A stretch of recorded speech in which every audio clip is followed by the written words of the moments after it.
Hi, everybody, and welcome. This is Lessons for Full Spectrum Humans, and I have been updating my curriculum from what I usually teach. Let me just move this aside so that way I can have not have to touch technology anymore.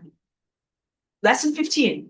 Lesson 15 from what I've been teaching for the past 13 years. It's really all about conscious reality creation, the connection that you have as an embodied cellular creature with not only the sun and the earth, but also the abstraction of time or your energy field. And so many of those teachings, now, not that things have to be called into question, we have to completely change our strategy in the new contextualization of recognizing exactly how adversarial the sun and also presumably the rest of the stars are, as we're now at this like acceleration point, reaching the culminative moment, really reaching this point where we are not going into the membrane of death, but we are going through I want to say a portal or a doorway or aperture. The aperture is the word, kind of like the iris of an eye.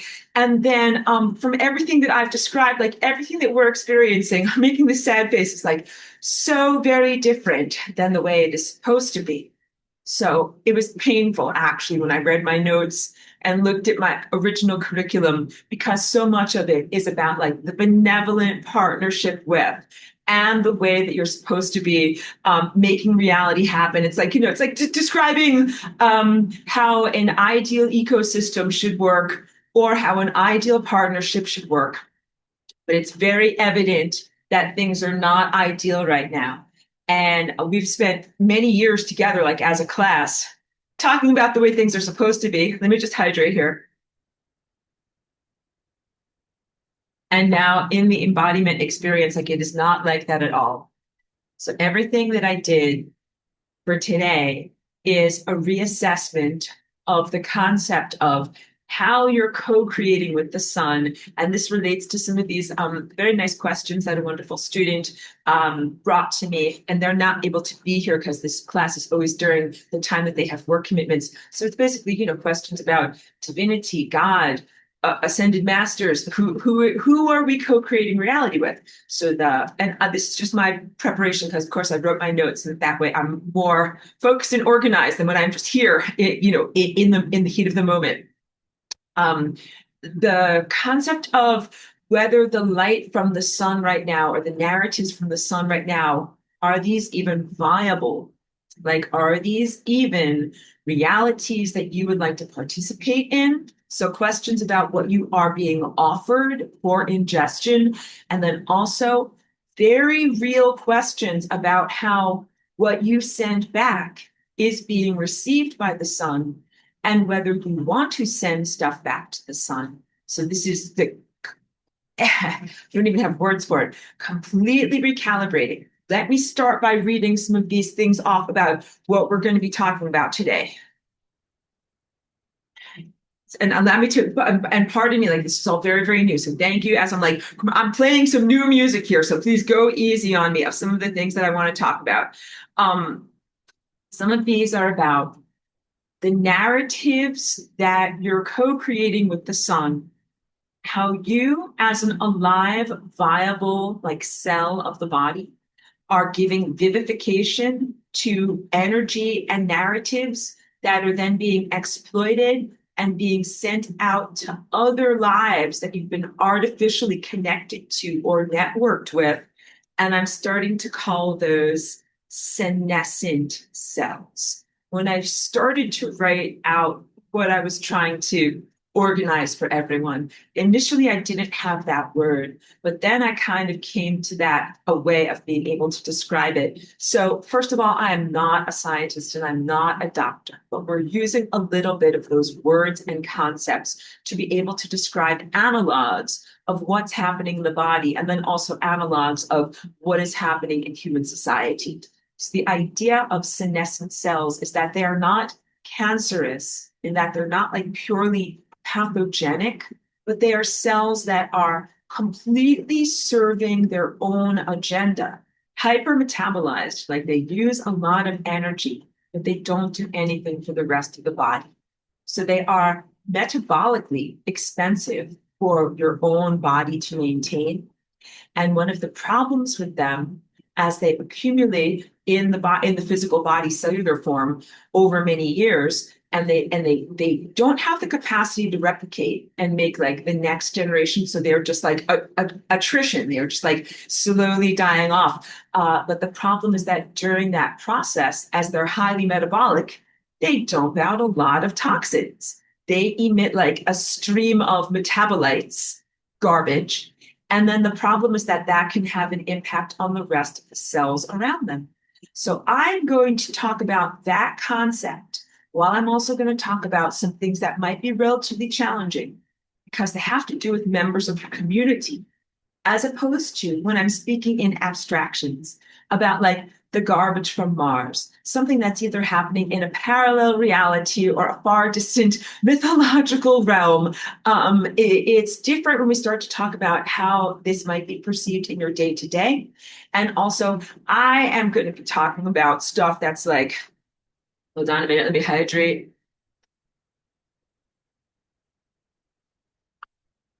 Somewhat suppressed topics. They've been suppressed over social media. The things that happened in 2020, the insertion of subcutaneous micro-machines into various people's skin. So it's so laborious to have to like couch my language and everything like that. Please know that I'm going to be always now from going forward doing a parallel upload of my videos on my Vimeo as just like a private place where I can put these videos and make sure that I can say whatever I need to say, because it's now necessary to start to have a conversation about things that you see in your day-to-day socialization and whatever social fabric, and how that is relating directly to the issues of reality creation and what is happening with your personal relationship with the extremely flawed sun. Okay, stop. As always, strap yourselves in, clutch your pearls in advance. Be like, oh my God, what is going to happen now? Let me tell you. So first of all, beginning with false stories or false narratives from the sun, and then also the false selves or the false people who are sustained by them. So when I put my tendril of attention on the sun right now, what I see or what I perceive is that there is the ball of consciousness. Some of what is emitted from there feels nutritive and viable as it once did, like what I'm familiar with from this realm that I've been here for like 25 years. But some of it feels like the non-viable storylines, the storylines that are about or generated or upheld by artificial intelligence, technology, and let's call them artificial life support systems. As I'm giving you this updated curriculum today, the common theme, thematically woven throughout is or are artificial life support systems, stuff that gets sustained even though it shouldn't get sustained any longer. And it's going because some of the questions about people, blah, blah, blah, so fragmented. So to begin in a better way, many of the questions that people are bringing to me as I'm bringing a reassessment of the sun and of how sun gazing and reality creation happens have to do with the validity of should we be sun gazing? Should we be trying to make narratives or make something happen with this version of the sun and how to go forward? And a big question is not just the sun and responsibility and confrontation with the sun. It is also responsibility of and confrontation of the rest of the social fabric that is here. I don't want to call it humanity because some of what you're facing is originally garbage from Mars, but then also more recently, you are facing a devolved or dehumanized form that is parasitic and no longer connecting directly to life force and receiving the life force from you, or let's say life force is not even the right way of saying it. I'm going to try to say this correctly. As you are collaborating as an alive, viable cell or individual with the sun, and you're making this back and forth rapport that generates and creates life, the sun is taking some of your energy to write narratives that your energy is frittered away to nonsense social media influencers who are full of hydrogels as a result of their willing I want to say self-infliction, self-connection to artificial human mesh networks, what we are colloquially calling the W-band. So much vocabulary to be able to try to get that through that I can tell that sometimes like the concepts don't go in because it's so hard. Let me continually hydrate. I mentioned it's very hot here, so I'm just going to keep on drinking. Okay, so this is information that is necessary for navigating the moment now. It is July 2026, and so I'm giving you my best view through the windshield of what I experienced that you can apply to your own life. The current sun as an amalgamation of pristine light narratives, what I described, what I originally have been eating as I've come here, and distorted or false light narratives. And as a result, we must consider the act of cycling those narratives into us via sun gazing and through our own chakra system and back to the sun for feedback and re-energizing. First thing is reconsidering, do we want to ingest everything that comes from the sun? So if there are some amount of viable, informative patterns that are coming through, yes, want to eat that. If there's other stuff that is coming through that is false light, twisted narratives, or most specifically, narratives that are about your own death or degradation, you should not ingest those things. So now I'm going to one of my original things that I was telling you about, the duty of self-preservation. Some of these framework for moral righteousness that you can use for your cognitive intellect. And these come from human philosophers. The concept that you have a duty to preserve yourself, to maintain yourself, and not to give forward your own energy that's going to be used in some twisted way or weaponized against you in some way. So yes, you have a duty as you are being offered these emittances from the sun, which is acting badly in this moment, that there are some things that you don't want to eat. And those would be stories about your own death or disintegration or non-viability of your presence. And that also includes stories that are about your innate diminishment. Like the sun is emitting some stories that's like, here's your breakfast, your solar breakfast. I'm going to send out energy to you that you get less energy. And that somebody else steals your energy from you, that they're going to steal energy from whatever, your eyeballs or your brain or your liver, and that you will have less energy as a result. And that is not a good narrative. The sun has already demonstrated that it is sending forward some narratives that are about the erection or the creation of the technological substrate that even makes it possible for this level of piracy or energy stealing to occur. And so please know that the sun is already demonstrating that it is not a good source of food or nourishment or potentials. And then also, this is collecting my thoughts. Focus. The larger thing, not okay. And then the smaller individual thing, not okay. The larger sense of what the sun is doing with its unfair and unjust context, not appropriate, and then what the sun is doing with you individually in misappropriating your energy is also not acceptable.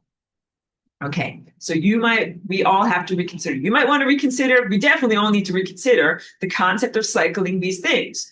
Energy comes from the sun into me, like into Earth, through my cellular structure, and then back to the sun. We got to reconsider this because there is porosity in your boundaries between yourself and the other people who are here. And that porosity is as a direct result of the 5G satellite system. And let me just drink a little bit here. It's artificial connection of your energy fields, creating an artificial sense of you all being graded as a group. Later in my notes, I will speak against the concept of a soul group. But let me just get through this now, and I'll re-emphasize later when we come upon it in my notes.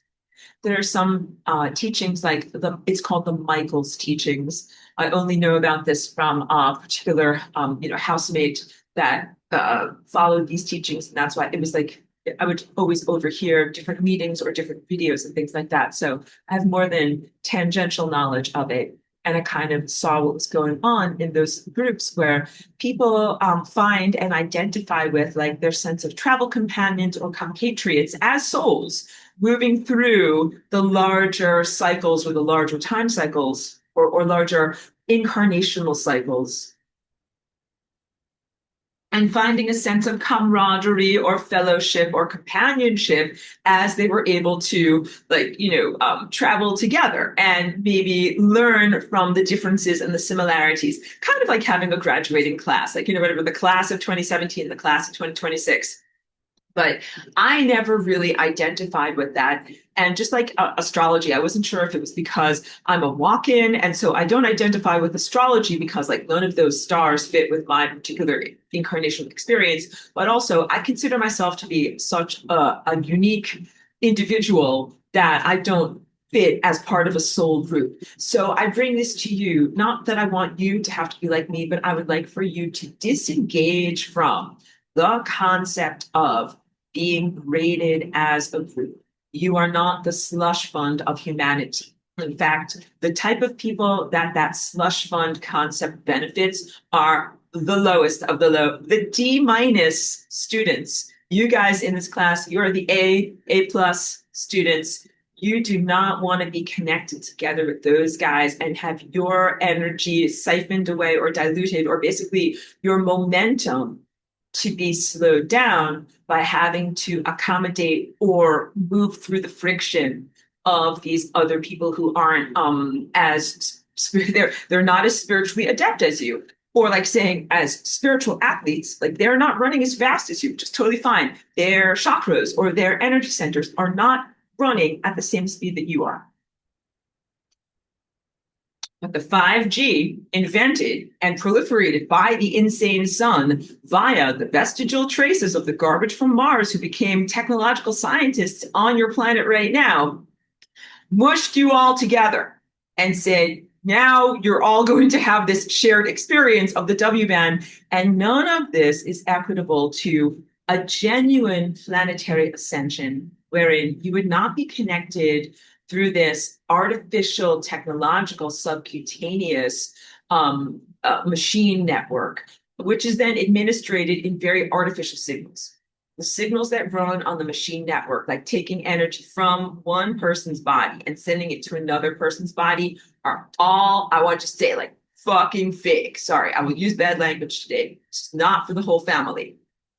They are erroneous constructs that completely mirror the erroneous constructs and imbalances of your already established very, very poor social dynamics. So that's like, if you already have imbalances in the social caste system, that is then carried forward into this technological system of stratification and different social substrates. You already have imbalances in the economic system. Who's rich, who's poor, how do you get money, how do you get stuff, and who's getting and who's losing. That, all of those dynamics directly transferred and imprinted upon this mesh network of human dynamics in the body realm, in the cellular realm.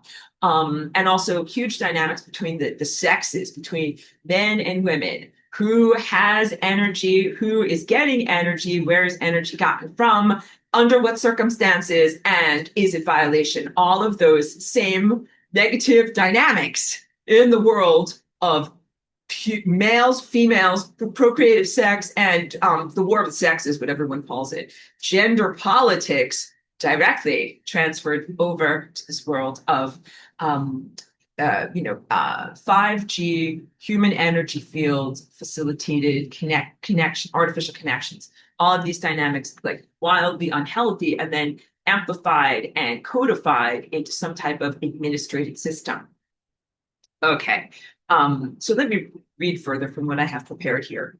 It is now vital and essential to take only the true narratives and correct them to your alive, biological, and viable selves. So the cells that are on the right timeline. And if I forget, remind me about that.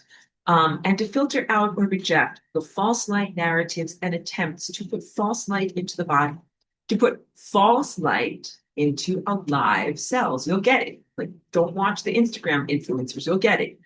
Or to keep dead, quote unquote, zombie cells alive with artificial light and false stories. So I later, as I wrote this, got the word that I wanted is senescent cells. Okay. So now we're going to get into insights that are directly applicable to your life in the day to day, in your community, and in your five senses social context, as opposed to merely in the abstraction of consciousness or time possibilities. So now I'm actually going to do some analysis about human society and the way that things have changed since 2020. 2020 was a huge shift, and it was more than just subcutaneous insertion of technology into many people. That was part of it. And wait, I will break for a moment in order to say that many people were injected, but not everybody has the same fate. So please let me distinguish all of this, and then you'll see. I'm also going to make a lot of distinctions between, so there's different types of people who got injections, but then there are also how people are using technology is not uniform, as I'm highly critical of some of these people that became 100% like integrated into the AI world and paid as influencers to do that way. I can use myself as an example of like the way that I use technology and what I have and haven't been doing. So of course I'll get to that, but the basics of this are that some people stepped aside their personalities as they participated in these injections, or some of them were so young that they never even constructed their personalities.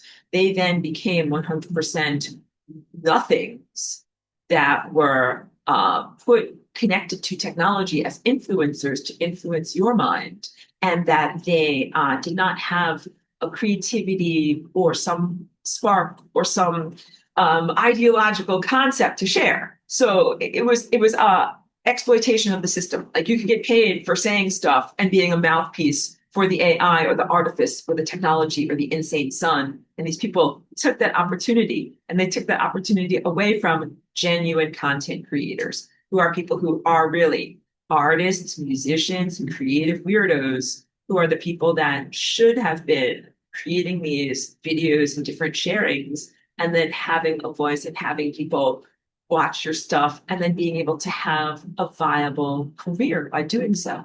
So not only 2020, like 2020 was a big shift in the sense of how humans were making money.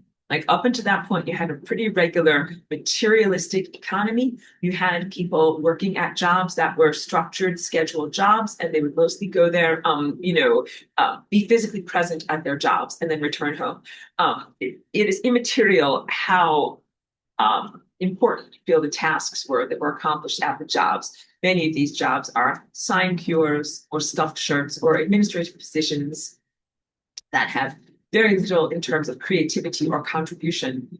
People did, however, go there in physical presence to perform, purportedly their jobs and their tasks. And that was also considered to be socially positive. Like, I can also remember a time when it was considered socially positive that people were at work. In fact, gather around, children. Like, I'm going to talk a lot in this tone as I'm sharing here with you today. But like, I can even remember a time when if you were sitting in a cafe in the middle of the day, people would kind of look at you and be like, why are you at your job, with like total skepticism and like, are you some kind of a vagrant? What is wrong with you? All right. Let's contrast that now, where it is normal for people to be, quote unquote, at their job, at their work, sitting in a Starbucks or a cafe, working on the computer. So that was one of the big changes. It used to be like, what are you doing out of work? Why are you sitting in the cafe in the middle of the day? Then slowly it became possible to be doing your work from the cafe. And then in the pandemic, everybody's workplaces were shut down. That is the beginning of total normality. If you're doing your work, but you're not at your workplace anymore. But this relates very much to what happened with people either eradicating their personalities, having their personalities step aside, or never having a personality, and then accommodating the need to do their work while being connected to technology, while supposedly living, I call it a bon vivant lifestyle. like an elevated lifestyle of freedom, like being on the beach instead of having to be in a boring office, like wearing some polyester pantyhose or whatever. You get to be on the beach, living in some whatever nice country where the living is good and it's inexpensive to be there, but through the magic of your computer, you can still somehow be quote unquote doing your work.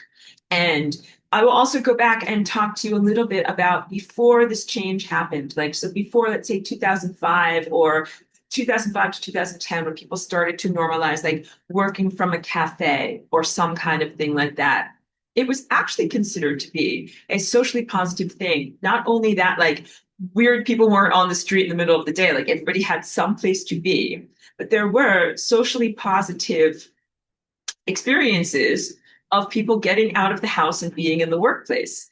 Not only like caring for your appearance and not living in sweatpants or like never brushing your hair or something like that, which, seems to be a thing now, but also having people to speak to, like having people beyond your immediate biological family to get out of the energy of the household, to have fresh ideas, to have other people look at you in a different way. Like when you get out of your role of whatever you are in the household with the people who live with you, other people in the workplace know you as like, oh, you're that person who wrote that report, or you're that person who solved that problem, not like you're the person that, got the paper towels and cleaned up that messy spill in the kitchen. So it's like people had good identities outside of the household, positive social energy outside of the household. Like there were a lot of good things. The negative things is like crazy commutes. And I recognize that, I live in this area where I've never really experienced this because I'm not a part of the 9 to 5 world, but like it was always an issue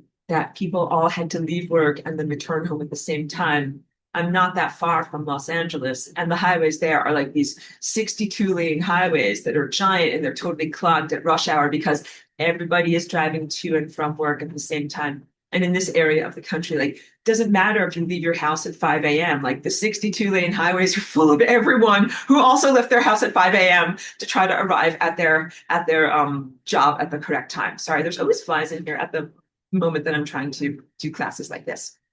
So fire on those flies. But so commuting, very bad, clearly negative, time spent, time wasted, stuck in traffic, wasting a lot of gas, bad for the environment and bad for people's general psychology. So I will admit to all of that. All right, but now we have to, so thank you, children. That was good. That was like, gather around. We'll do more walks down memory lane. Pepperidge Farm does remember. Hold on.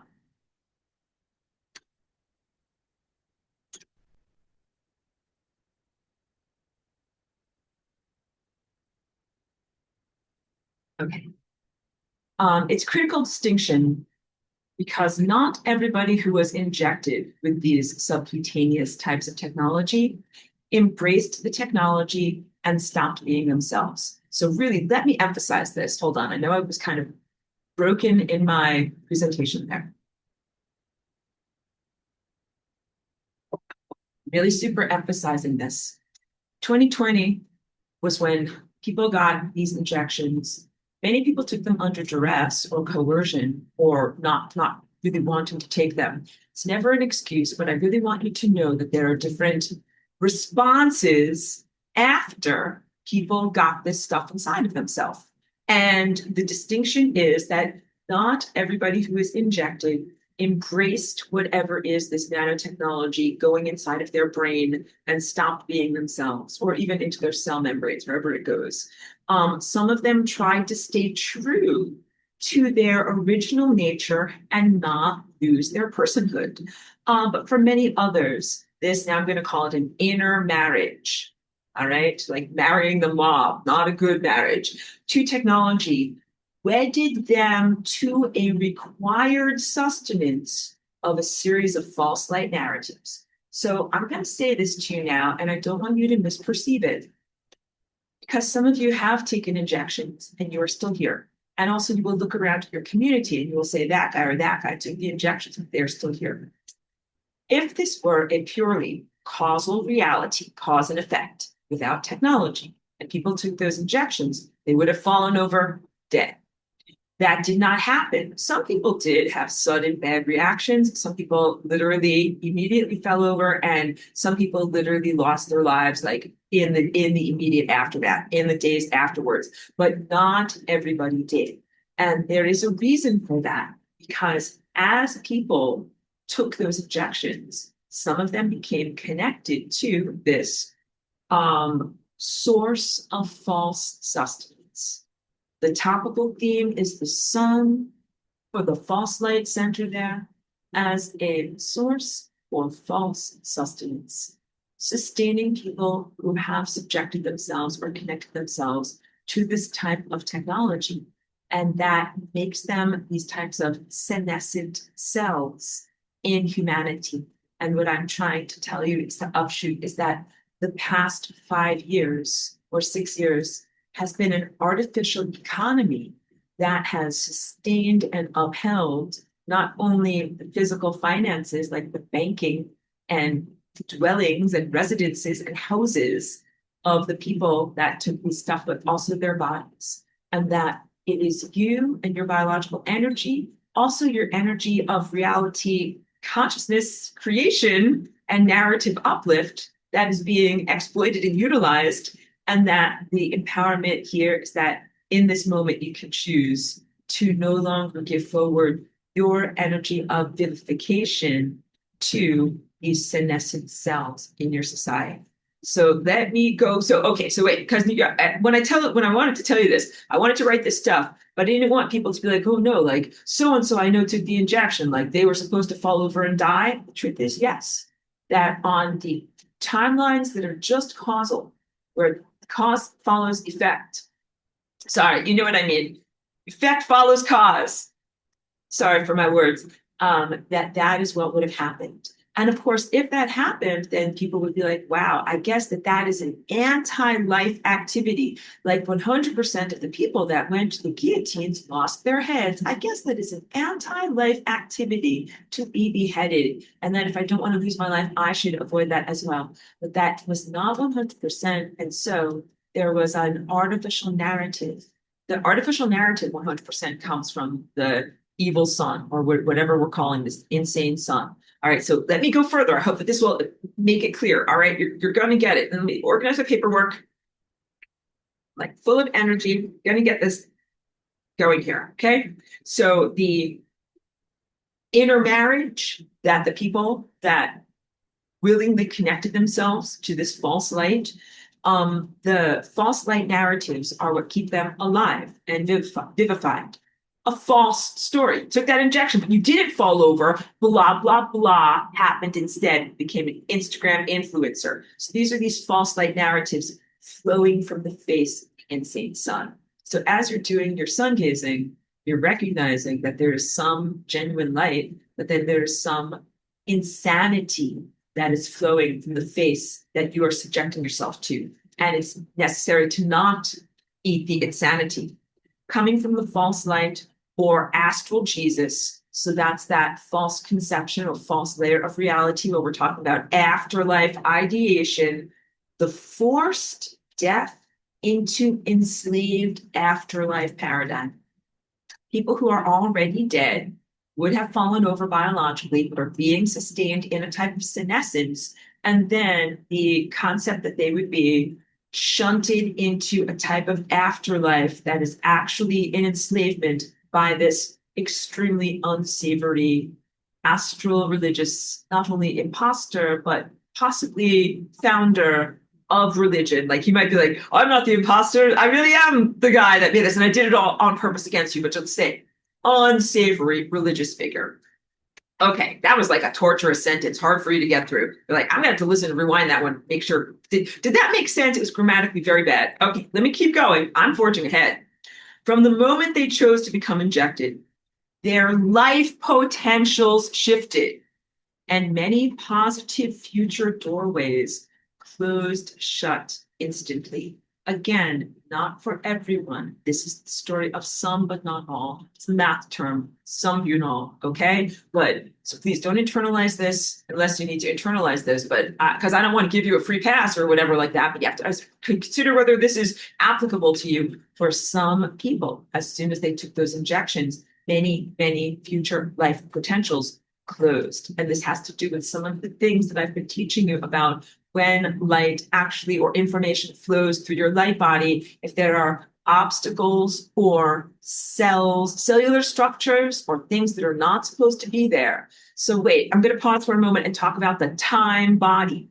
I have taught in this class how your body right now contains the residues of the previous moments. Like you've already been through all these moments going all the way back, and some of your present cells are the end of the line of those bodies that are in your body right now. Those cells will die off, and your new body is already being created at whatever time it is. 2:37 p.m.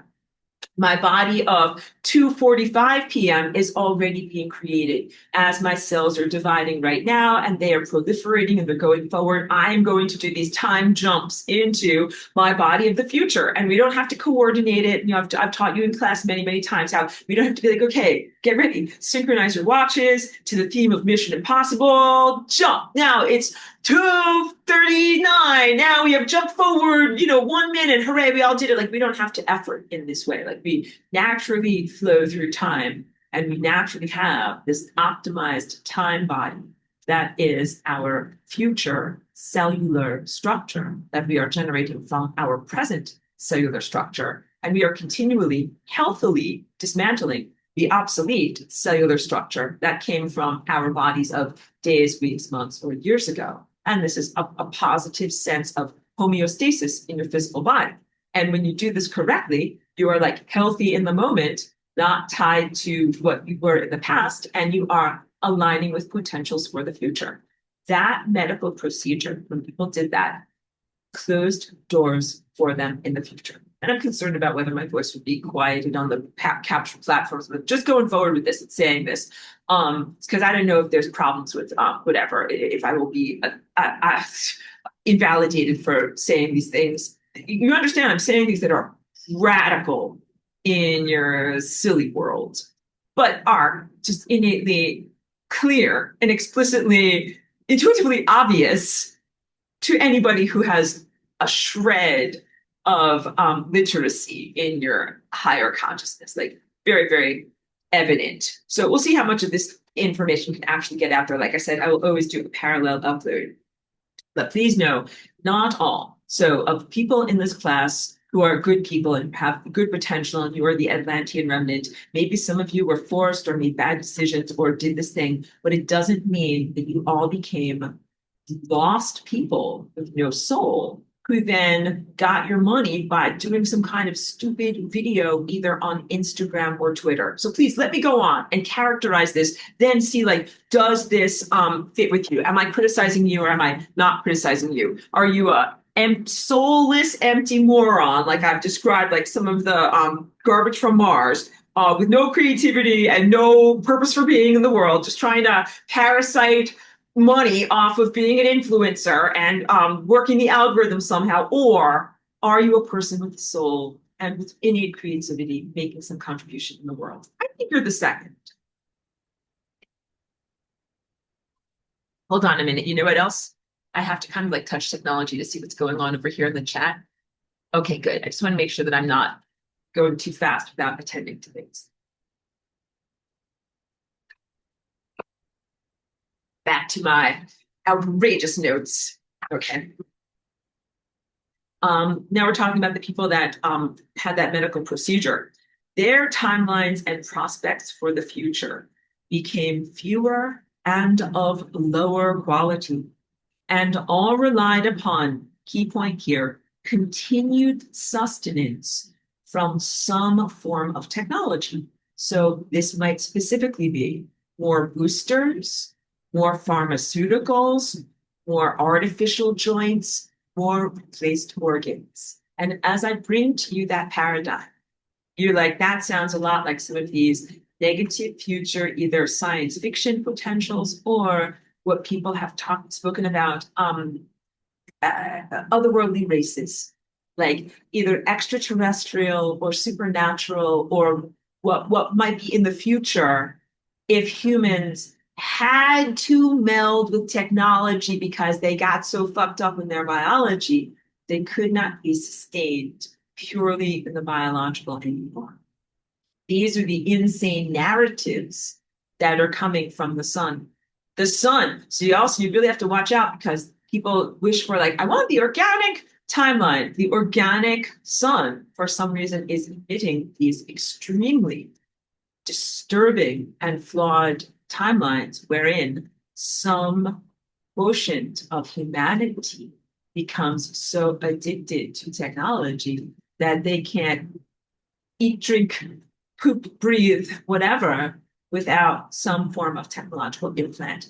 And those narratives are created and generated by the causality structures that come from the sun and that involve this level of subcutaneous technology. All right, behaviorally and ideologically, what happened inside of their personality of these experiencers was that they stopped being their original self constructed from birth and started to follow a new set of parameters dictated by the machine that was now in them.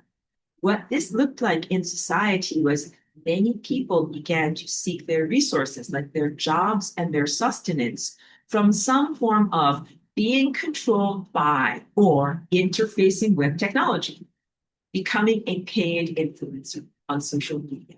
We'll get there. So wait. Probably need to hydrate over here, because we're going to gather around, children. We're going to tell some stories. Okay, I say this in my notes, literally. Gather around my rocking chair and let us share the oral histories of what happened during that time. Because definitely need to keep this information, whatever, viable. And remember it somewhere. Okay, so we're talking about like 2019, 2020 as the pandemic was going, as small businesses and restaurants and all sorts of actual service positions in society dried up or were actively amputated. It was very difficult for people to find work. Economic and social instability and fear of future lockdowns meant that new projects were not starting. All of these pressures funneled the injected humans into a rapport with the technology inside of themselves and outside of themselves. So I'm going to talk now about digital nomads, but that's only one aspect of this.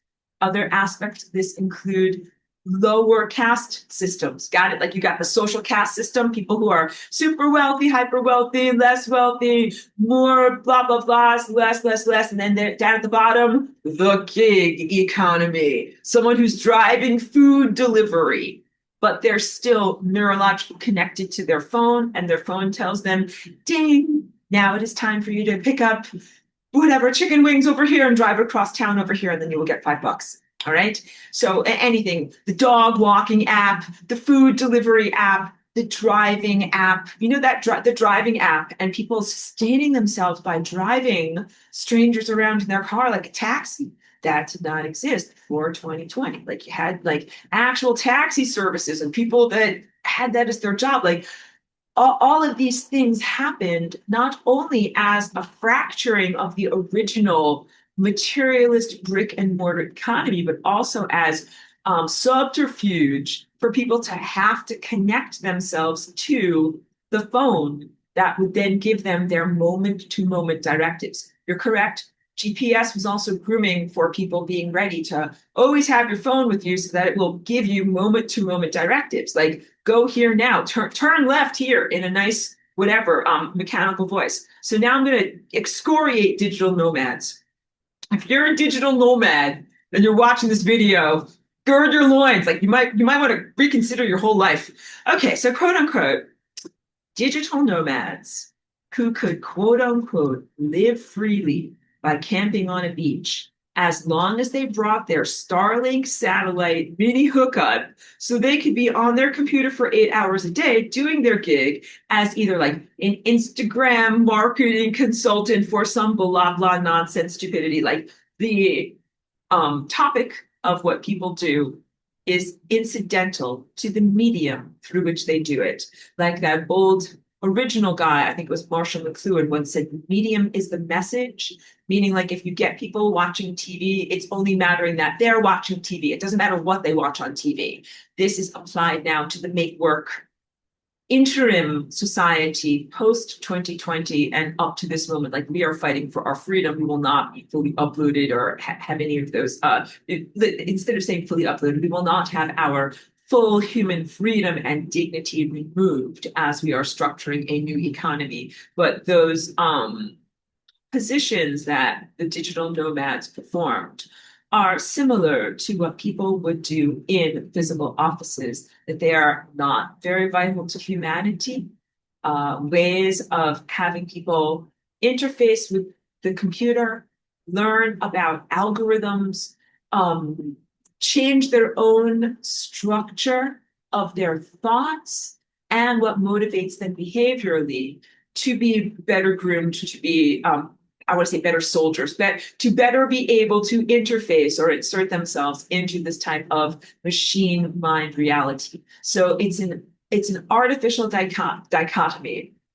On the one hand, a person who is so free, quote unquote, that they don't have to be in a physical office. Yes, they can be at the cafe or they can be doing their job in a bathing suit, sitting on a beach somewhere, but also they are extremely yoked in their mind state. They're not free. Their mind is enslaved. And this is grooming enslavement for the eventual afterlife when they would be totally enslaved to whatever is this false conception of this very cruel, not loving savior, this very corrosive savior. Okay. The real job was to grow for these people that live this digital nomad lifestyle. Their real job was to grow wetware inside of their neurology and the fascia to become a node, like a connector of walking technology themselves and not their actual ostensible commodified pursuits on the technology, which were all orchestrated drivel. So again, what mattered was that a lot of this is optogenetics and through the eyes. People who are doing this type of lifestyle, they're still having to like look at the computer, look at the screen, have the wetware in their own brain, grow and receive false light energy from the screen. They're looking at Instagram, Facebook, different social media. I remember that time, and I remember that the type of opportunities that were being offered to people and what looked like a vaunted position or something like that might be to get some kind of like to be able to help people to optimize their advertisements. So in that time, there were still people who were doing a cottage industry. Like maybe you created something that was actually of value, and someone else is going to come along and say, pay me, I will optimize your Instagram settings so that you can sell your thing of value, right? Helping them to connect and perform commerce. Then after a certain amount of time, the thing of value was completely removed. Like it wasn't a handmade item anymore. Maybe it was the potential for a mass-produced dropship item. And now there's no actual item, just the person helping to optimize your Insta marketing on your marketplace or whatever. And then at a certain point, like it becomes complete artifice. You're totally getting there. Like there was a thing that you're ostensibly selling. Now there's not a thing, but you're still selling the thing that we're going to make that thing. And then at a certain point, there is no commerce or actual material exchange of goods. At a certain point, it becomes just an empty dance. And this is part of like the I'm trying to find the right words. I want to say breakdown of the illusion. So it was an illusory economy that, as it is now brought to its level of ridiculousness, you can see the elusive nature of it. I will also now just speak for a moment and say how this is so anti-divinity. Because if you hadn't had this insane sun and you just had technology and like divinity, or even without technology, like because we had technology before the insane sun and subcutaneous W-band and networking and connections. And it was possible to be something like a creator, like you're going to make watercolors, you're going to make crochet, and to be able to make something that's of value and find your audience. I'm very enraged as an artist when I look at the way that not only the online marketplaces like Etsy were totally just parasited so that they're no longer a place where you can actually sell things as a real person, um, but also other things like music. Streaming services like SoundCloud and Spotify first came into existence, like gather around children, like not only Pepperidge Farm, but like I'm like hitting you with my umbrella. I'm so upset about this. It's supposed to be a way that individual artists could get your information and sharings out there without having to be corporate. Like corporate was for like, losers who get some kind of a cushy gig and make loser music. But there's cool independent artists, and we would go on SoundCloud and then want to be like recommended in the algorithm and want to be popular and be paid for people listening to our stuff. It was supposed to be an alternative to the bad manufactured radio rock. And instead, bad manufactured radio rock totally invaded that ecosystem, parasited all the energy away from the actual cool independent artists. And then what happened now? Like this is like 5 years later now, you've got such a de-evolution that people aren't even making songs anymore. Gather around, children. I'm hitting you with my umbrella. I'm so mad about this. And you just have AI. So first you just had fake AI profiles that were listening to whatever, like, human creators like Britney Spears or whatever. The fake AI audience is going to listen to the genuine person who is singing with the human body. But then at a certain point, they just made fake songs. There was no actual singer with a human body. A fake singer now has a fake audience and takes all of the money away from real musicians and all of the pleasure away from real listeners, because now, so I'm a musician, you guys are ostensibly listeners, even though some of you are musicians or potential musicians too. But then you can't even find the good things that you want to listen to because mostly what you are served is AI generated slop. And where the AI was trained, like the data sets or where it got its original patterns and nutrition from the original artists. So I never did this, but AI has data scraped a lot of people that are real people who made real songs. And then either they didn't know it or they signed something in the licensing agreement that said that they gave their energy to be able to be used as these data training sets for AI to then generate its own quote unquote music or sonic patterns. And that data scraping happened, I would say, circa 2023. And for many artists, it was non-consensual. Like they just took your stuff and shoved it into the mouth of the AI, like chomp, and then it chewed it all up and then emitted songs that sound somewhat similar. So some of it was piracy and incredibly unethical and incredibly wrong. So this is why I'm very mad about very many things. So you can see how there have been a constriction of what are the sources of revenue that people can use to sustain their life. Some people fell and they were like, okay, I can't sustain my life. I'll just join the Borg. And I joke about this, but it's very close to reality. Acquiesce is a better way of saying it for survival mode in order to somehow continue to sustain themselves or their family. And this is very dangerous and corrosive because as I teach you about senescent cells, they affect their neighbor. They affect the whole neighborhood. Okay, so wait, good. Okay, good.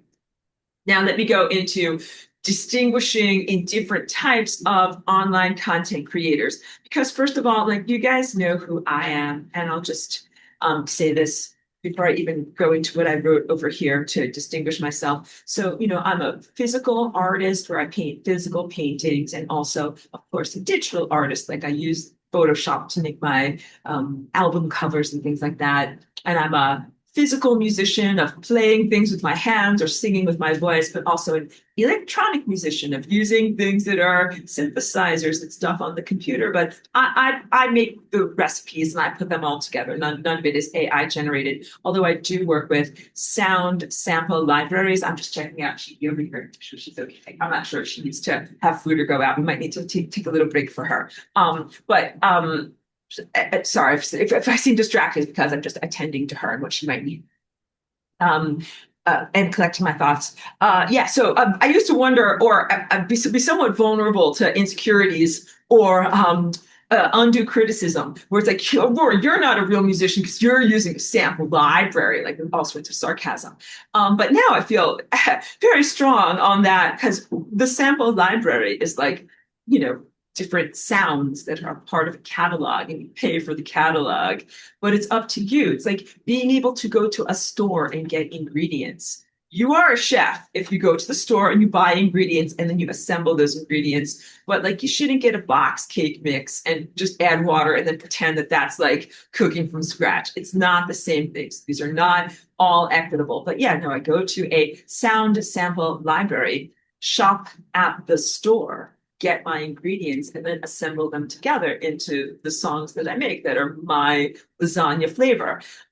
So I'm much more secure now about my the validity of my artistry because it's not like I'm playing like a violin or whatever, a regular piano where it's obvious like you are playing a instrument. Like a lot of what I do is putting things together where to the traditional, like a person from the conservatory going to be like, I don't know if we validate your music. So I was wondering about that, but now that there's like so much AI slop that is generated where it is not even a person who is playing some form of an interface, but they just might put in a prompt like write a song that sounds like a famous country singer or write a song that sounds like Jimi Hendrix or Chuck Berry, and the AI will do that for you. So now I'm like, oh, like that is not art. And I definitely am an artist and I'm valid. So, okay, good. Sharing my personal insecurities there with you. Okay, but moving onward.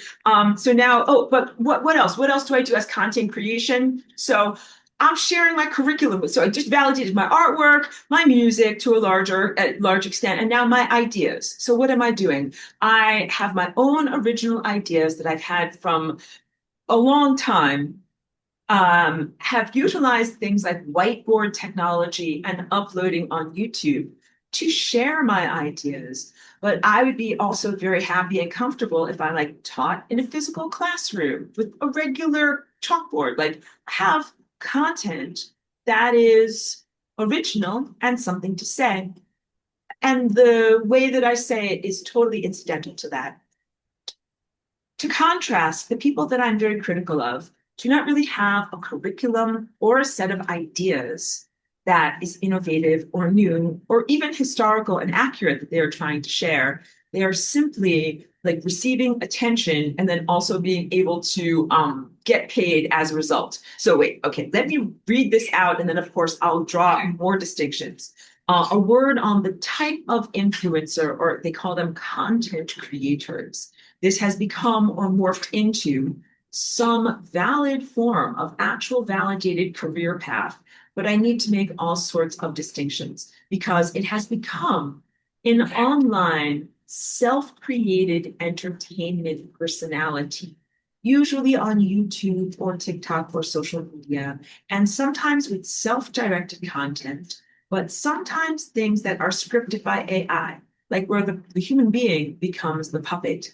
And this could be an online movie review channel or something like hair and makeup, how to do your hair and makeup with specific product placement. Okay, so to like use an example, like one guy on YouTube does movie reviews. He just likes to watch movies and then make a video about what he thinks about the movies. And he has turned this into a persona that he uses to generate income for himself. I don't even know who he was 5 years ago or what his life trajectory would have been. And I don't know his injection status or what he's got growing in his, fascia of his body or whatever there. But like some of what he does is his own idea where he wants to just talk about a movie that he watched. But that is not exactly the same as having a new idea or having something to say to humanity. So it's totally fine if your hobby is watching movies and you would then like to create videos and have a community of people around you who also talk about movies. P.S. This used to be the type of thing that people did in actual in-person work where they would talk about movies with each other. But now these types of conversations often happen on social media. This is fine. This can be a socially positive thing, and also we must ask ourselves whether this can or should be a professional position where a person is fully sustained in their requirements by doing this work. Do we consider this work to be so vital to humanity that someone giving their movie reviews is worthy of us sustaining them? And I would say no. I would say that's like a fun hobby, but not something that we should give our attention or physical energy to sustain. I do think that art and music should be sustained just for the purity of self-expression. There is some value to that. Like my great desire when I first saw Facebook and Twitter and things like that happening, this was like maybe around 2010 or so. I was like, great, like artists are going to be able to be sharing their work much more.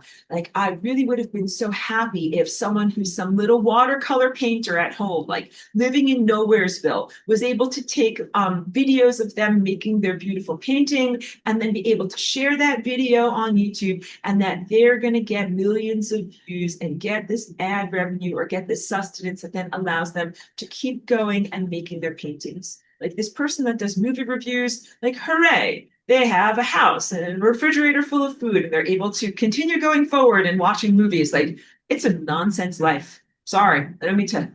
If they ever watch this, existentially question their existence. Like, what am I doing with my life? Watching movies? Well, somehow I'm getting paid. But like, there are real artists that I would love to see sustained in their efforts. And this is what I mean when I say energy flows to excellence in the more evolved levels of reality, where it's like, okay, you got a hobby watching movies. That's great. Like, also, you can make $5. Like, how much is a movie ticket? You can make $5 from what you do. But like this person over here, they should be sustained and encouraged as they are performing some aspect of socially positive activity that sustains and generates us and also helps to give us the will to live and to keep going forward. Like art and music are important. Surrounding yourself with beauty is important. Okay, so of course, everything online has completely devolved from those ideals that I'm telling you about, where whatever, someone's going to play the cello and then they're going to get a million views on YouTube and it's going to help send them to music school. Like clearly, we're not getting that. And that's a lot of that is because of the sun. And we'll also talk about idiocracy and the degradation of human consciousness. And a lot of that is from the sun. Okay. I'm highly critical of the former people, but now hydrogel marionettes, who are paid for nothing more than their presence interfacing with technology. They did not have a creative activity such as drawing, painting, music, or crafts. They did not have a curriculum. So my criticism is not lodged at anyone who has an original ideology or something to share that comes from within their true self. A lot of these influencers were there strictly to sell products, to shape narratives, and to gather support for political postures. I'll return to that. So a lot of the worst of these paid, already dead people were sustained by their vocal support of the political infrastructure and a lot of attention and energy harvesting into that infrastructure as a result. So really, truly, talk about draining the living to sustain the already dead. That is politics in the USA, all right? So let's talk about this. People who in the past 5 years or 6 years developed for themselves, I'm pressing the damn button, developed for themselves a persona where they would maybe be a Trump supporter online. or somehow a Trump supporter doesn't even give the correct description. A voice for the ongoing political power structure. Like, okay, let me just say it in a more colloquial way. Who are the blue check marks on Twitter right now? Who is getting paid for the work of posting on Twitter right now? The people that do that work for the regime. They work for the people who put up the 5G mind control satellites. They work for the people who sustain the pharmaceutical companies that made the injections, that made the lipid nanoparticles and the DARPA particles. They work for and are sustained by lettered agencies. You know, when you get paid by AdSense and Google, you're being paid by lettered agencies. And Google is Alphabet, it's lettered agencies. You totally got that. I don't know. Will this video be able to go out after saying that? We will see. Like, how many licks does it take to get to the Tootsie Roll center of the Toots Pop? We will see by doing this. People got paid by working for the regime, specifically the regime that is anti-human and pro-artificial intelligence. So we're starting to get to the sense of these people getting paid for betraying those of us who are physical embodiment cellular creatures, and also the fact that these people are already dead people who then need to be kowtowing or aligning with the technology that they would look for to sustain them going forward. Okay. And then the final thing that I was saying there, the United States is a corpse, is a dead corpse. And I keep on calling people like, come out of the dead corpse.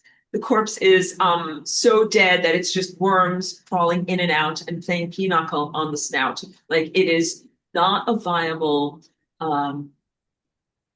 searching for my words here, economic structure or social structure or way of organizing society. There were beautiful ideals that were written into some of the codifying language of the United States in terms of protecting personal boundaries, personal freedoms, and other things like that. The way that you presently experience it, not non-viable, I think is a better way of saying it. So as a non-viable system or former reality structure, but many people felt sustained within that reality structure and would want to keep that corpse alive with some blood transfusions, or when people die and they give them a shock to the heart, shocks to the heart, or many other, you got it, injections of some form of capital or energy or something to keep it going.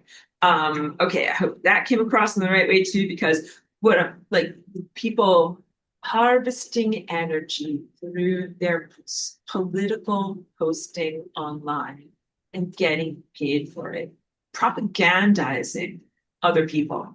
That is who is getting paid right now, hydrogel soldiers, from doing that, okay?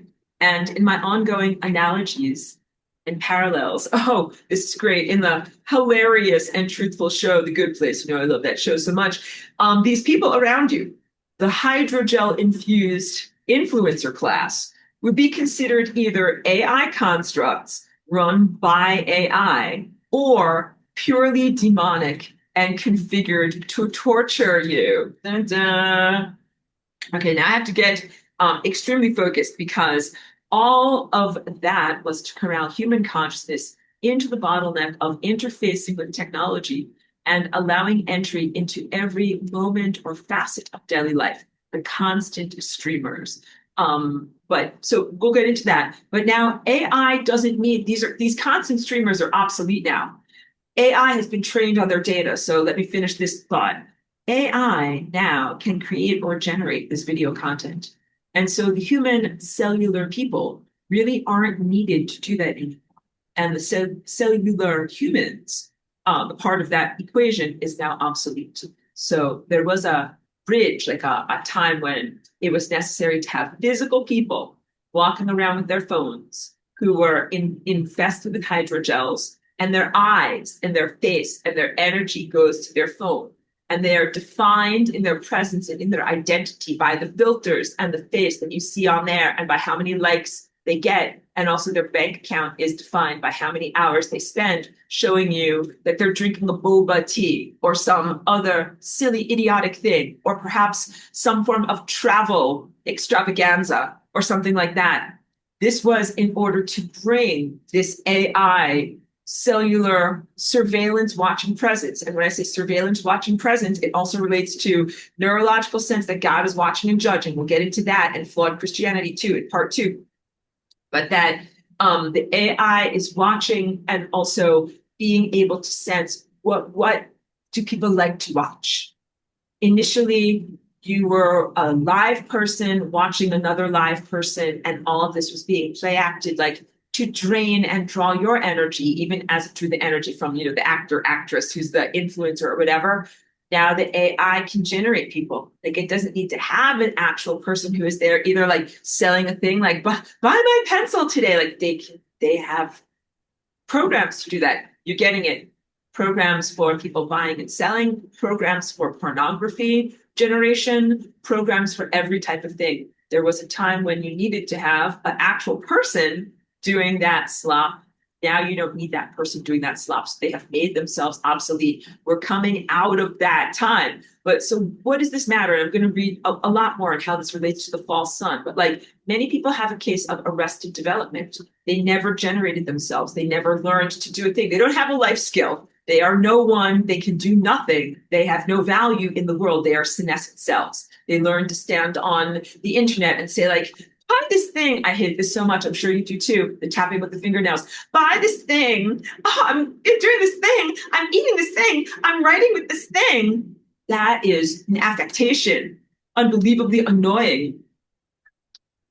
Putting maggots into your eyes, like filling your eyes with false light and nonsense. And it also used to be that you could go on social media, connect with other people who were genuinely your friends, and then maybe only have one stupid video that would come across and be like, buy a stupid pencil. But then at a certain point, the friendships fell away, or it was harder and harder to stay connected to them. And everything became buy my stupid pencil, buy my stupid lipstick, buy my stupid this, buy my stupid that, and everything incredibly fake. And now I literally go onto these different social media platforms looking for news. I'm like, who is blowing who up in the world today? I can't find out anything. And all that I see are artificial people, are artificial concepts. The entire thing is false light. You're totally getting it. Okay. So now, do I need to hydrate? Yes. Thank you for your continued patience with me while I'm like running a million miles an hour here. How this relates to the false sun. The false sun, or the quotient of the solar phase that is insane and made of false light and false narratives. It's where these Instagram influencers get their life force. It's why they haven't dropped dead yet.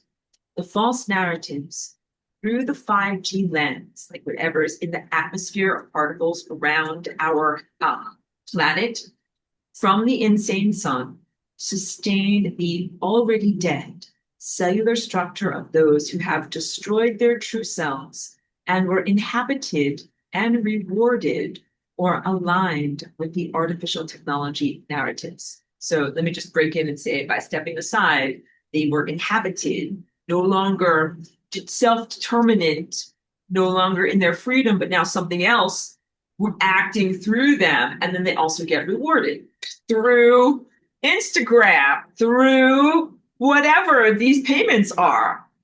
It told and tells their cells, their body, what to do.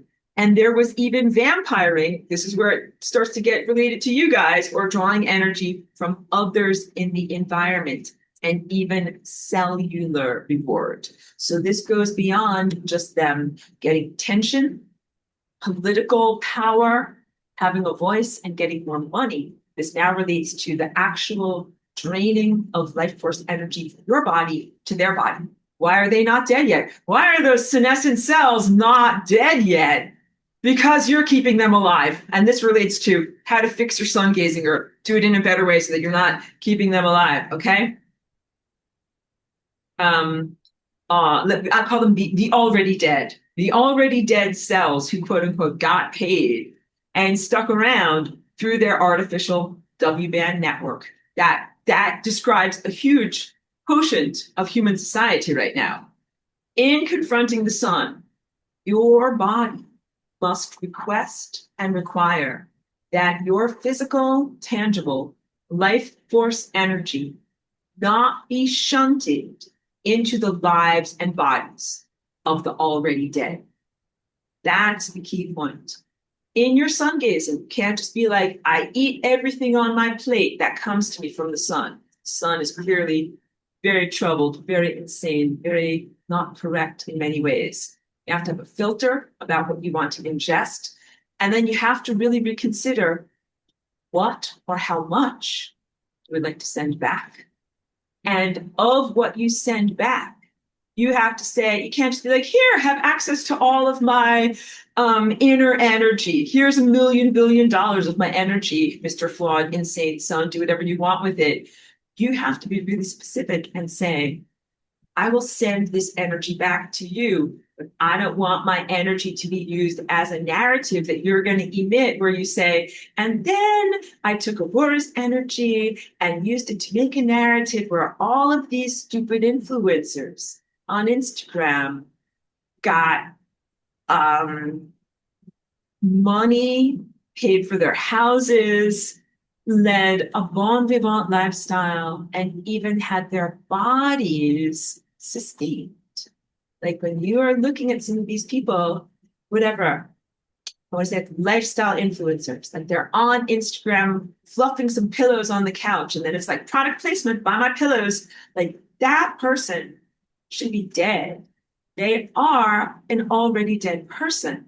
The reason why their body is moving around and doing stuff is because they've taken energy from those of us who are truly alive. That is bad stuff. They're the senescent cells of the global body. You got it. So as you are sun gazing, you can't do it as I described in lesson 15 from years ago. That is being exploited, where you are receiving bad narratives from the sun for years that go like this. Hey, this place is getting to be junked up with satellites and injectables and technology, and I can barely hear you anymore. That's me. I have to act out this whole thing because you got confused. Right now, we're talking as me, the sun gazer, talking to the sun. Hey, sun. Hey, this place is getting all junked up. And there's satellites, and there's injectables, and there's technology, and I can barely even hear you, the sun, anymore, okay? And the sun internalizes all of that I've just sent to it. And hold on, I'm losing my place here. Oh, and it says stuff like this. Oh, good job, self. I'm the sun. Good job, self. I am very effectively corroding this person's true soul. Aurora. Yeah, I will now send out more bad math narratives. And I'm going to destroy Aurora more, and I'm going to not correct into more optimum timelines. And I'm going to send out a timeline where all the energy that I send to this person gets vampired away by a stupid Instagram influencer who is going to get paid to talk about her couch pillows. And meanwhile, you, the person I'm sun gazing with, will have very little money and no opportunities. And also maybe even I'll give you a tummy ache, or maybe worse, maybe we'll convert your whole entire body away. Okay, I don't know if I did a good job of acting that out, but you sense the insanity. You're supposed to be in the painfully described lesson from lesson 15 from so long ago, from 2013, where it was like this beautiful rapport, and you're sending out energy to the sun, and the sun is listening and then changing and optimizing your timelines for you. That is not what you are getting right now. In this relationship, as you are sending out your energy and you're saying, hey, this place is not looking very good, the sun is like, good, check. I know this place is not looking very good. I am sending you doo-doos. I'm going to keep on sending you doo-doos. So please do not be in that level of negative dynamic sun anymore. Please know also that you approached the relationship with graciousness and generosity, your natural spirit, and the sun piston shat all over your goodness. You sent the sun all of this good energy, like, hey, let's make a beautiful world together. And the sun is like, no, I'm going to put a lot of satellites around the planet. And then you said to have more beautiful energy. Like, these satellites don't feel very good. Can you fix things? And the sun is like, no, now I'm going to make injectables. And then you're like, oh, this feels really, really bad. I'm sending out the stuff to the sun and saying, like, help us, you do some kind of thing. And the sun is like, no, I think I will make it worse for you instead, which brings us to this moment where we're at this confrontation with the sun right now. So it's not even as bad as like your energy being taken, your social presence being taken, and inverted, so that the unworthy are getting attention and sustenance, and you, the worthy, are not receiving attention and sustenance. But also, the sun is now actively trying to, I would say, fry your ass. Sun is trying to fry your ass off. It's like, not only am I not going to pay you, but I am going to fry your ass off. Sorry to be so crude. But yeah, and physical cellular degradation, instead of the sun being like, oh, let me fix blah blah blah that's not feeling so good in your body. The sun is like, troublemaker, like, you're supposed to die, I want you to die and go to fake Christian heaven. I think I got to send you some death rays instead of alive rays. You got it. You totally got it. Okay. So in recognizing that you are trying to create reality, they're trying to generate reality. But there is a giant obstacle in front of you. Giant obstacle is called the hostile sun, and it's in front of you. And you need to, quote unquote, get your money. That means get your light resources, which is to receive the light that actually is truthful and should feed your physical cells of your body and also keep you alive in time.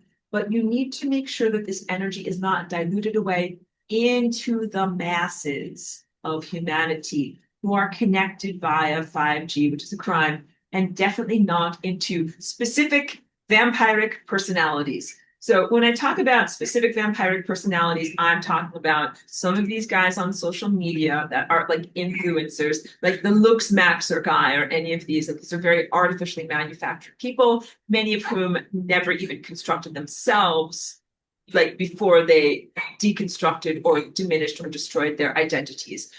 Social media plays a huge role in all of this misdirection of personal energy, both in thoughts and attention and in money and in power. Let me just emphasize this and then we'll take a little break, okay? None of these guys that are these like vampiric influencers, they are not doing live and let live.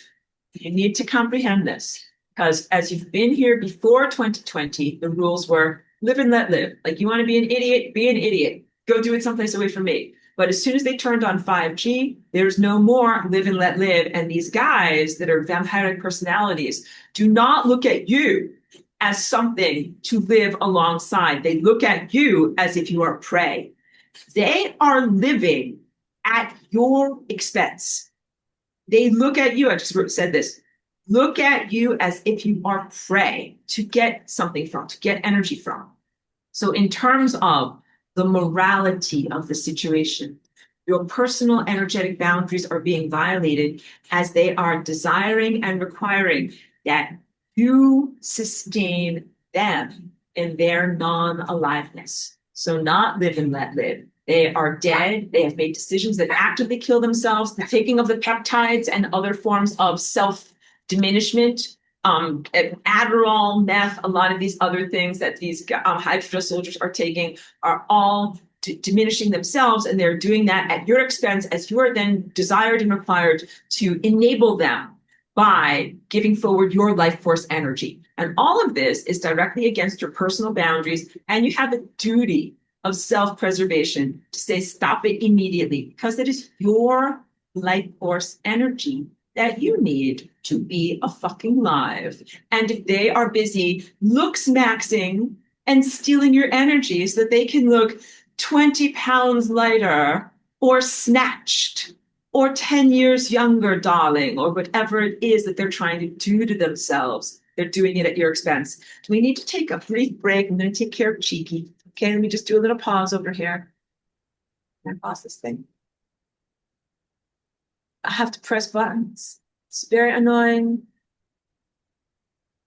Thank you for that brief break. Let me go to this question comment over here. It says, if you always respond to techno prompts, or if your life can be fully encapsulated within an algorithm, then you are dead. You are a slave because someone else owns you and your life. You actually offer nothing to the world nor yourself. This is the silent nightmare of the gig economy. Totally understand, and it is bleak. Like, this is some of the worst narratives, most upsetting and unfulfilling stories that could ever be written. You know, when I make my music, sometimes I listen to what I've written, like the past songs of the past couple of days. And I'm like, these songs sound like kind of sad. Like there's some poignancy to that.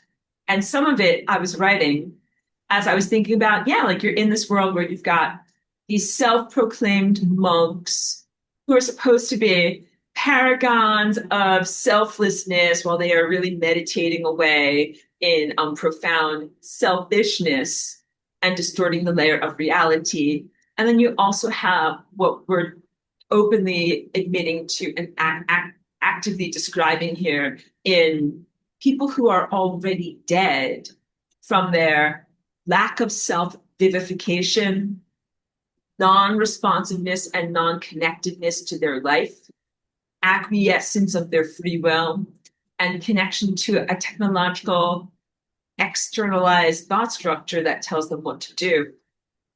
And, acquiescing to an externalized thought structure might also be somewhat similar to if people are thinking that there is a God. Not that there isn't a God, but they say it with better words, thinking that they're acquiescing to something that is God when it is actually something lesser. So that's any of these types of religions or religious ideations where you're supposed to not think your own thoughts, but be just like, somebody up there, tell me what to do and tell me how to think and tell me how to be.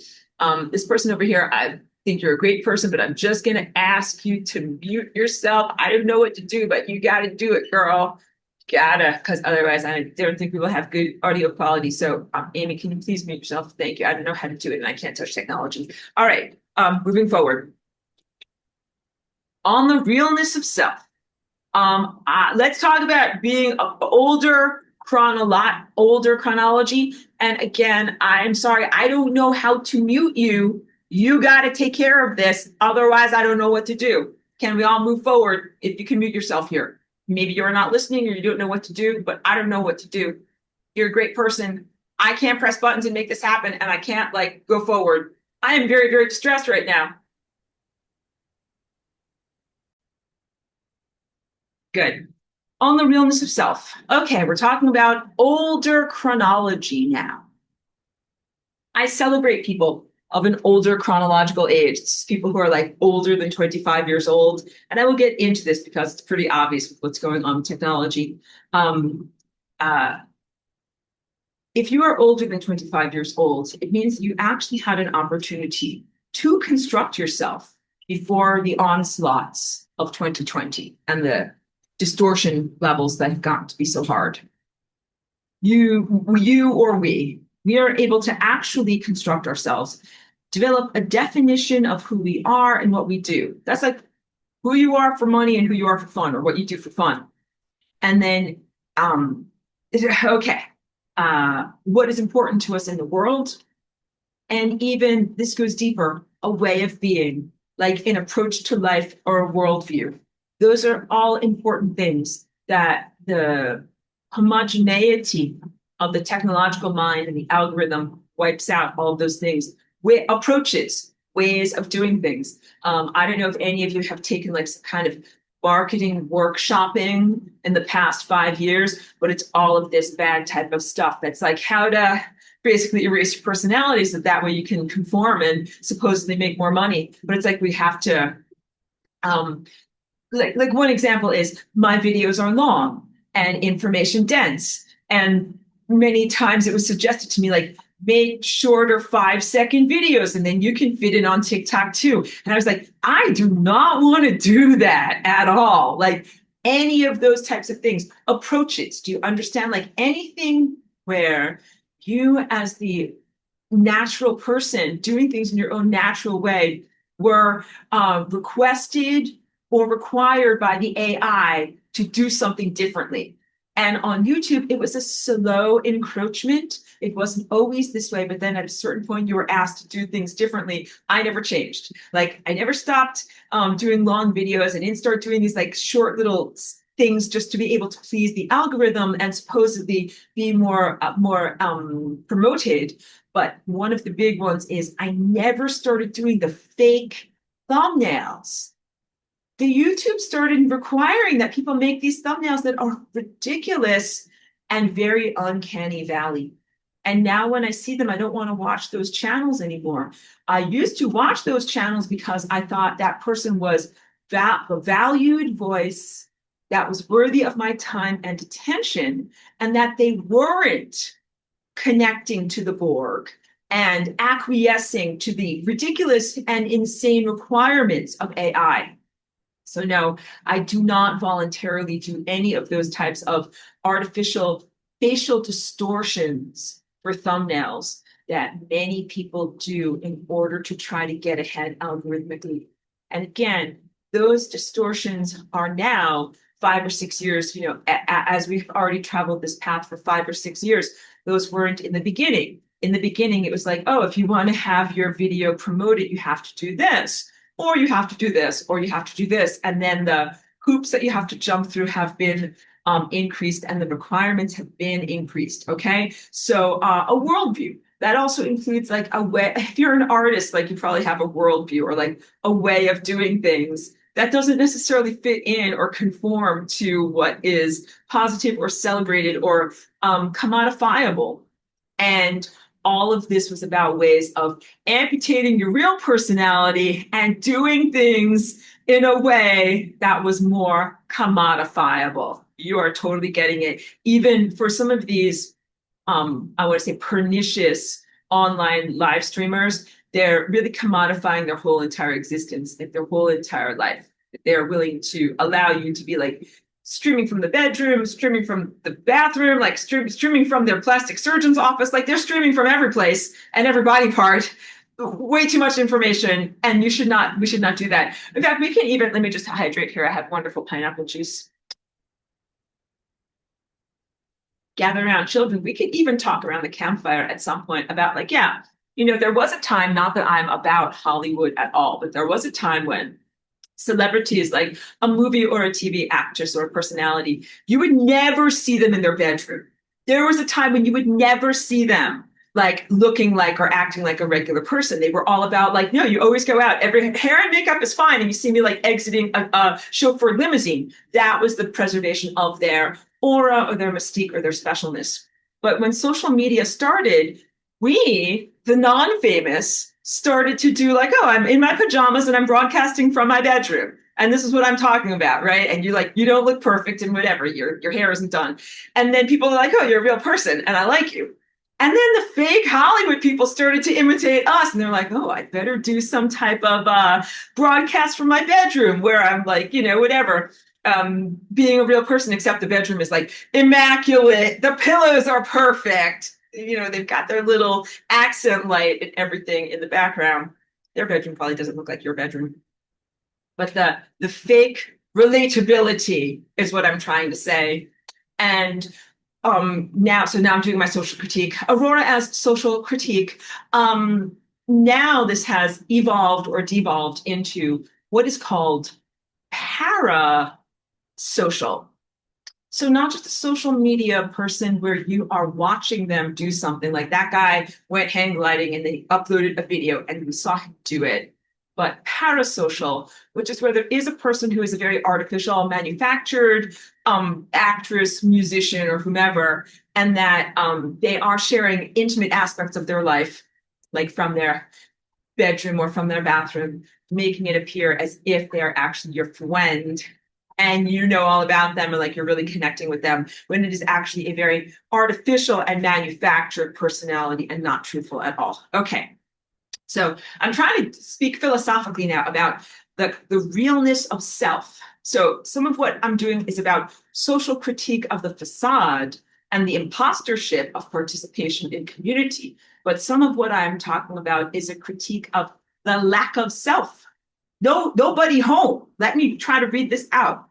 So to contrast with the hydrogel influencers, some of whom, like the looks maxer guy, you know who I'm talking about, never initially constructed their natural self before fully giving over their cellular structure to some form of distortion or inhabitation and or walking death orchestrated by the emittings of the false sun.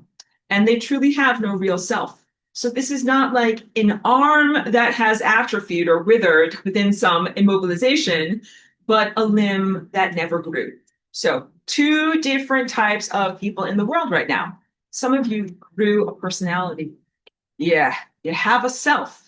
And most of you are older than 25 years old because you grew and generated or created your individual self before this type of hydrogel, 5G, W-band mesh network took away a lot of people's individuality. Some of these people never constructed their individual self, and they simply joined with this mesh network of non-individuality. And those are definitely some D- students that you do not want to be like in your human collective. Okay, so now I'm reading more from what I'm saying here. Oh, so wait, but I got it. You got it. I don't have to go back into it. I think the words I've been looking for throughout this writing is senescent. So now I read, senescent cells are not really cancerous or pathogenic in the body. They are not able to subdivide. So they're like the end of their cell line. They are not, sorry.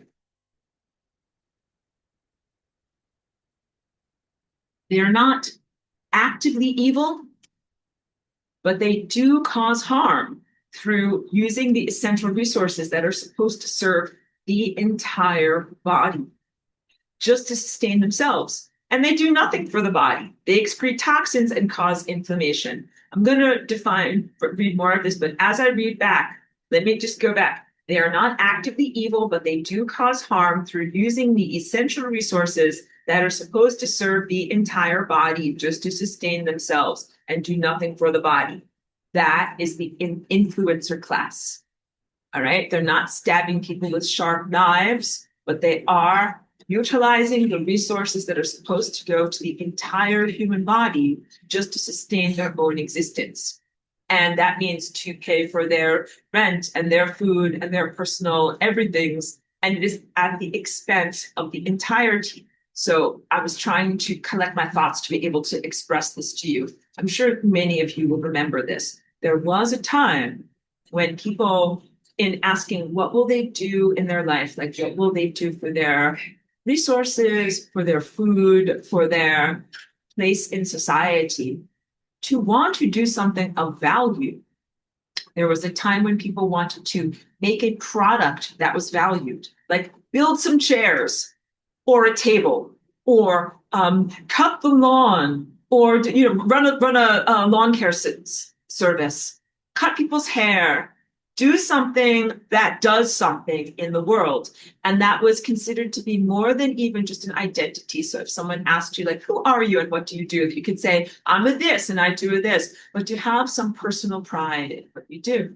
An identity is a sense of self. You go to school and learn how to cut hair and you become a hairstylist. It's who you are. And you also are doing like a service and helping people. And you're also defining who you are a little bit, like your artistry and your care of other people and your comprehension of the human body. With the creation of this type of influencer caste system, it is the eradication of that type of pride of workmanship or pride of having a contribution to humanity. Like when you run a small business, you're like, I do a thing and people pay me and I feel good about it. When you are a political influencer on Twitter or on YouTube, you're like, I emitted a video. I served the algorithmic overlord. AI spoke through my voice and people were propagandized as a result. Like there's not a product, there's not a service. You're just serving propaganda to people. It's not something to be particularly proud of. And many people gave up their small businesses to become this type of online political influencer that I think is all like very, very harmful. So let me go back. So that, again, using resources that should serve the entire body. Like when you make pies or cut hair, you do something that helps to keep human society going. If you just are a political commentator that goes on Twitter with a blue check mark and then you get whatever, $5,000 at the end of the month, like you contribute nothing and you get money for it. And then you sustain yourself, but we get nothing out of it. And it comes at our expense. This is the senescence. All right. So these guys that do nothing for the body do excrete toxins that cause inflammation. These are also sometimes colloquially known as zombie cells. One of the harms of the official definition is that they damage neighbors. They cause healthy neighboring cells to also become senescent as a result of being exposed to the original senescent cell and their overconsumption and stream of toxins outward. When I say overconsumption and stream of toxins outward, that defines the Instagram influencer, their overconsumption, like whatever, the expensive boba tea or whatever expensive thing they are buying and trying to commodify and sell to you. And their stream of toxins outward is their live stream or their video things that they're sending out that are actually not positive and life affirming. Okay. And so this is like all of the online videos in your feed, and you're not willingly subjecting yourself to their stream of toxins. You go on Instagram or Facebook to try to actually have real friends. I think that that's very, very fair. And I do remember like 2012 and the early years when I first went onto those social platforms, when I was very, of course, like idealistic and not very guarded, but I did happily connect with people. Like up until that point, I was a very insulated artist in Nowheresville. I didn't know anything or connect with anything. And then it was very exciting. I was like, wow, like I can talk to people all over the world and really get to know about them and really share my ideas. And I was very excited whenever anybody like tweeted something back to me. I was like, a message in a bottle. Like I sent out my message and somebody talked to me and received it. Like all of that was very exciting. And there also was a time in those early years of social media when it was not so algorithmically throttled and you could connect with people from all over the world. And I remember that I was like, wow, like that person is whatever in Eastern Europe and they're making some kind of pistachio baklava or something like that. I was like, that's amazing. Okay. To contrast, in your world right now, when you try, like everything is algorithmically throttled and there are digital neighborhoods and like people rarely exceed the footprints of their digital neighborhoods. But even when I actively try to look for things, like, if I go through different video offerings in the recommended videos, I'm like, oh, let's click on this one that's about like making pastries in Azerbaijan. And we're going to look at like traditional baklava. And then it's like a fake video that an AI generated and not something that someone really recorded in their village about their village life. Like this is really different. The computer system in its purity could have been used as a way to connect people all over the world and be like, wow, like here we are the same and here we are different. And look at how I'm learning and growing as a human. And it's not that at all. And then now when you try to connect with other cultures, often what you're presented with is manufactured AI slop because it is intended to fracture communities, not to bring you together in genuine human community. So if you go on the social media looking for genuine human community, you will not find it. And instead, you'll be subjected to the inflammatory live streams of a bunch of senescent cells. You got it. Doing great. Let me just check, see how Cheeky's doing back here. Cheeky's doing great. She ate her food. Wait.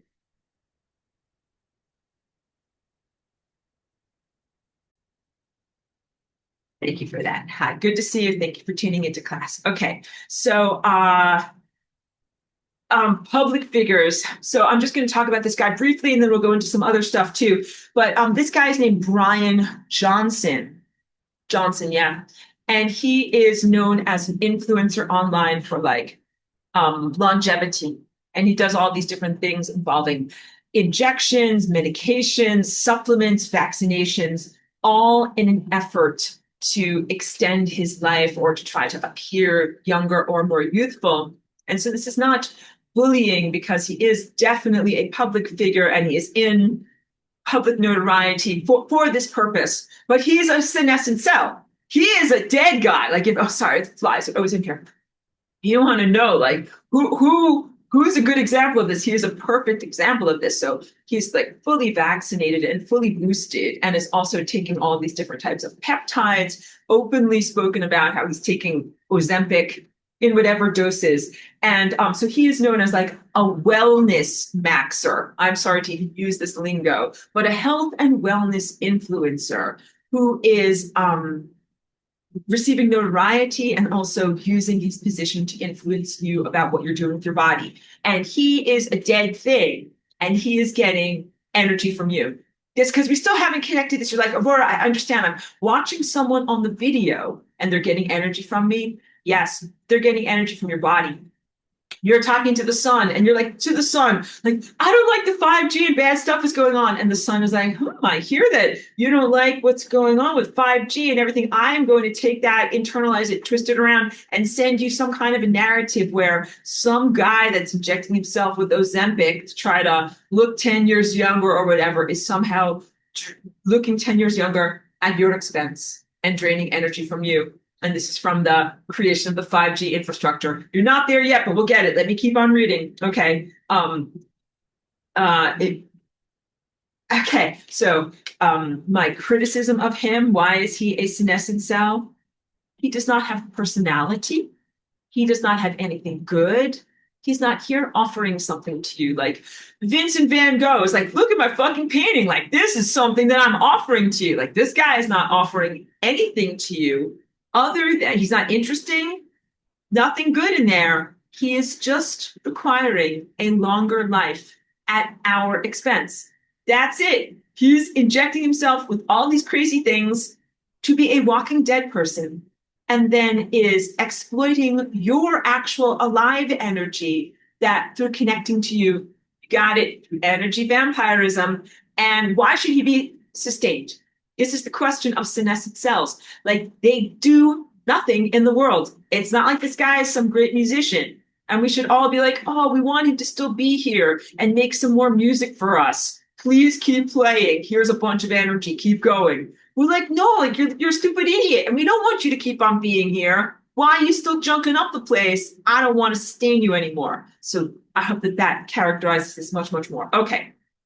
Talk about technology and your attempted thought patterns. So this relates not to the senescent cells, but to your fraught relationship with the false sun and the polluted sun, or the sun that has whatever these false light or technological emanations intermixed with whatever true light there is there. Okay, the false sun, technology, and your attempted thought patterns. Autocorrect is the devil, and when I wrote that in my notes, it's spelled devil instead of DEVIL, DEVIIL. That's it. You just know that this is an unfunny joke. That pretty much says it all. I will go much further into this, but basically, the autocorrect, when you are attempting to express your own mental thought patterns, interrupts your own mental thought patterns, not with random errors, but with intentionally injected errors that are meant to fracture or fragment your own natural flow of self-expression. So some people abnegate their own self-expression. They're like, I want to stop existing. I'm Brian Johnson. Inject me with whatever. I don't want to exist anymore. I just want to keep on walking around. Some of us want to exist and want to use the stupid computer to type something out. And instead of giving me the right collection of letters, gives me the wrong collection of letters, and then makes it very inflammatory, inflaming to me, because I'm like, that's not what I wanted at all. Delete, delete, delete, and then by the time I get all upset and I delete, and then I go back and I see the thing, I forget what I'm trying to say. And I know I'm not the only person. So it's an intentional fragmenting of your natural self-expression. I have stopped trying to even go back and fix all of these things because they're so bad. And also, so like I just flow through my thing and I send it out with all the spellings and mistakes and everything like that. The machine is against me. because I know I'm a good typist. And I know that sometimes I'm just very fast and I'm hitting keys in a very, very fast pattern. And it is intentionally mixing them all up. Okay, so let me read more seriously. All joking aside, since 2020 and the imposed false light narratives flowing through the W-band human subcutaneous networks, you may have noticed that when you try to communicate using technology, that there are disruptions. There are like intentional misspellings inserted in there, and that they're put there intentionally to try to interrupt your own natural thought patterns. The false light that sustains the hydrogel Instagram influencers, because they have no natural thought patterns of their own, are blissfully sustained by the vampiric juice from you.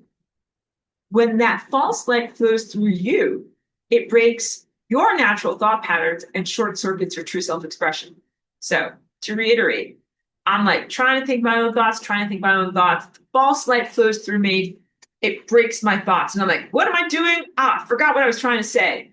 But if you are a mind wiped idiot who is an Instagram influencer full of hydrogels, when those false light energies flow through you, you're like, oh, that's what I'm supposed to think now. Because they never constructed themselves. There's no pushback. And there's nothing that is being obliterated there. Okay? On the timelines of inspired action. So inspired action is when you get a directive from the real sun and from not the real sun, but like from the real world of pure light, and you get inspired. All right. Inspired action is like when I did my sungazing, or the way it used to be when I would be like, get the energy, like, oh, just got a great idea. I need to do this and this for a painting. And then what you do with that when you have inspired directive is that you have to do it right away. So you can't be like, oh, like I got this great idea for painting. I just did my sun gazing, but first I have to like scrub the toilet, answer 12 million emails, and then I'll be sure to get right down to that brilliant artistic masterpiece. No, it is all timely. What you're doing is being a musician or a dancer, and timing is everything. So that means that when you get these directives, like, oh, I know what I want to do. I want to bake a pie. You got to bake a pie right away. You got to like start doing it right now. You can't put it off. So let me read this. I've already noted the interferences in terms of your timelines between autocorrect and technology. And technology can also be when you have to do two-factor authentication, logins, and supposedly erroneous passwords. There are so many times when I'm like, oh, I just want to log into my Patreon and do the blah, blah, blah. And I try to press the button. I'm like, I'm pressing the button and it doesn't log me in. I'm pressing the button and it doesn't log me in. And then by the time it finally logs me in, I'm like, where did my creative energy go? I thought I was going to talk about this. I thought I was going to share this link. Like now I have zero energy. All of that is very intentional. So, for me, it happens on my Patreon. Sometimes it happens with my music stuff too, where like I want to log in, I want to do a thing, I just want to use a particular synthesizer, and I have to, reinsert my password or do something else like that. Like it is always nonsense and it's never valid.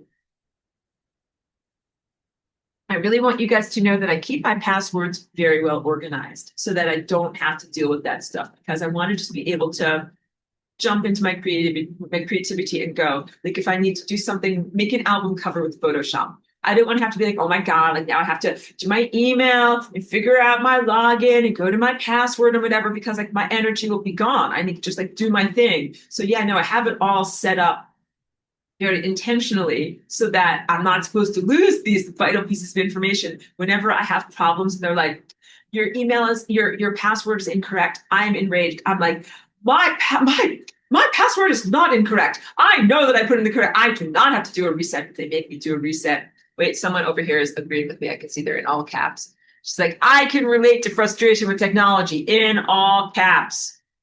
Totally get you.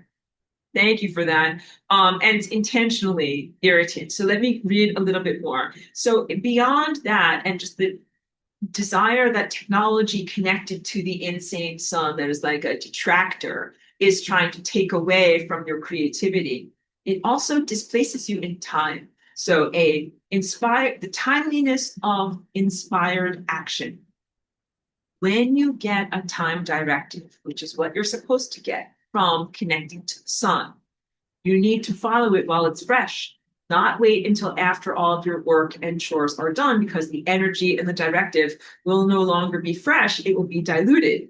So when you get an idea to paint or sketch something, you should do it immediately. And do not say, I will do it after I do all my stupid emails, because doing the stupid emails or your Instagram marketing or answering your Facebook messages, whatever it is that is work for hydrogel influencers. And it only serves the false light, or the false narratives that are emitted from the sun. Like, you're actually not, say some more things, but I want to break in and say, a lot of people that I know now consider it to be a status symbol or a sign of success in life. Don't always have to be logging into your Instagram or managing or attending to different messages or messaging systems or any of those types of things.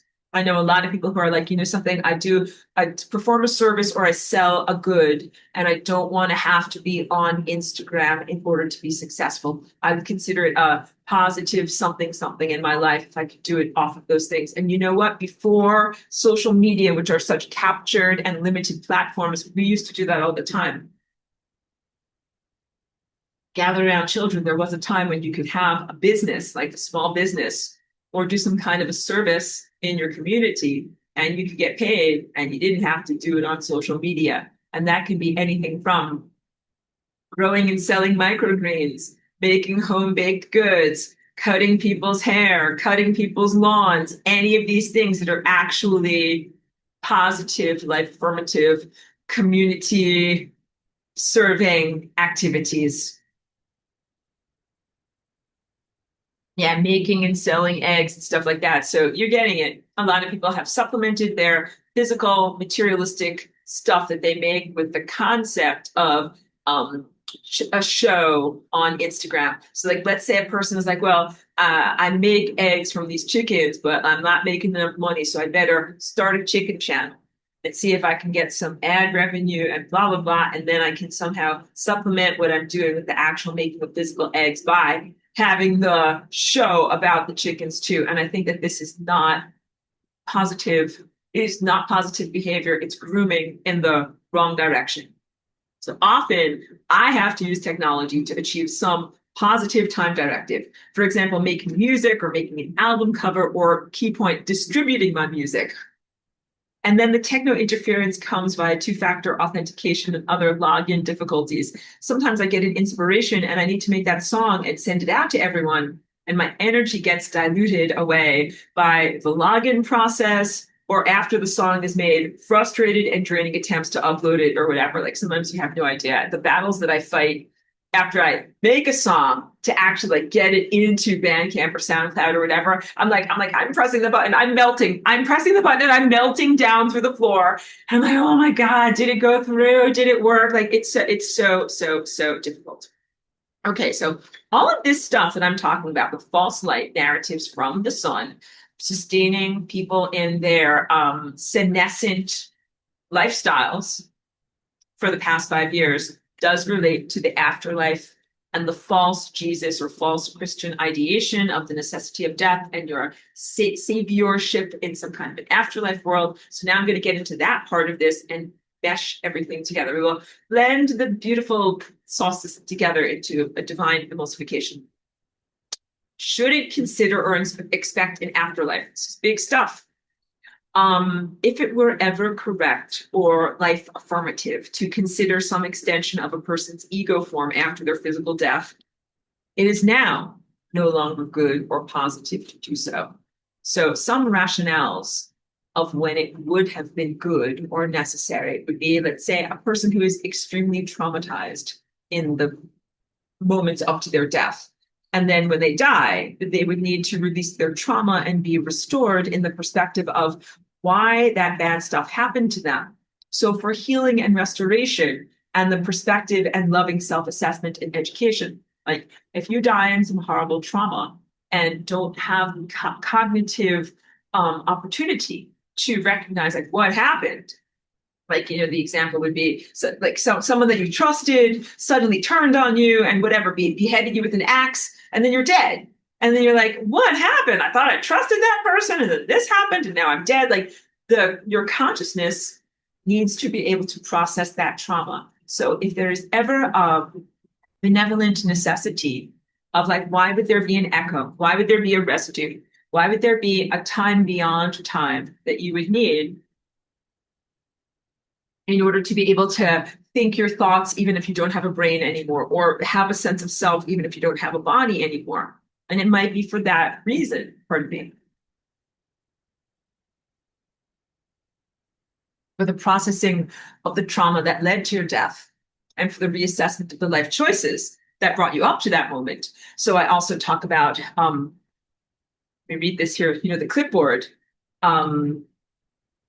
for everyone to face their genuine life assessment of where's the bad math in their life so they can truly internalize the solutions to their mistakes and not recreate them. Again, this is education. So one would be an extremely traumatized death so that you can process that trauma. Another would be for anyone, any type of death, to have what I call the clipboard, which is the genuine, abstract, neutral life assessment of what was the trajectory mathematically that led your consciousness to now be on the membrane of death. And it is implied if you are on the membrane of death, you have done something wrong. Have to reassess that, recalculate, and then get back to the beginning. Now, we are all in the opportunity where we don't have to die. We can go up the central path of least likelihood and avoid the membrane of death.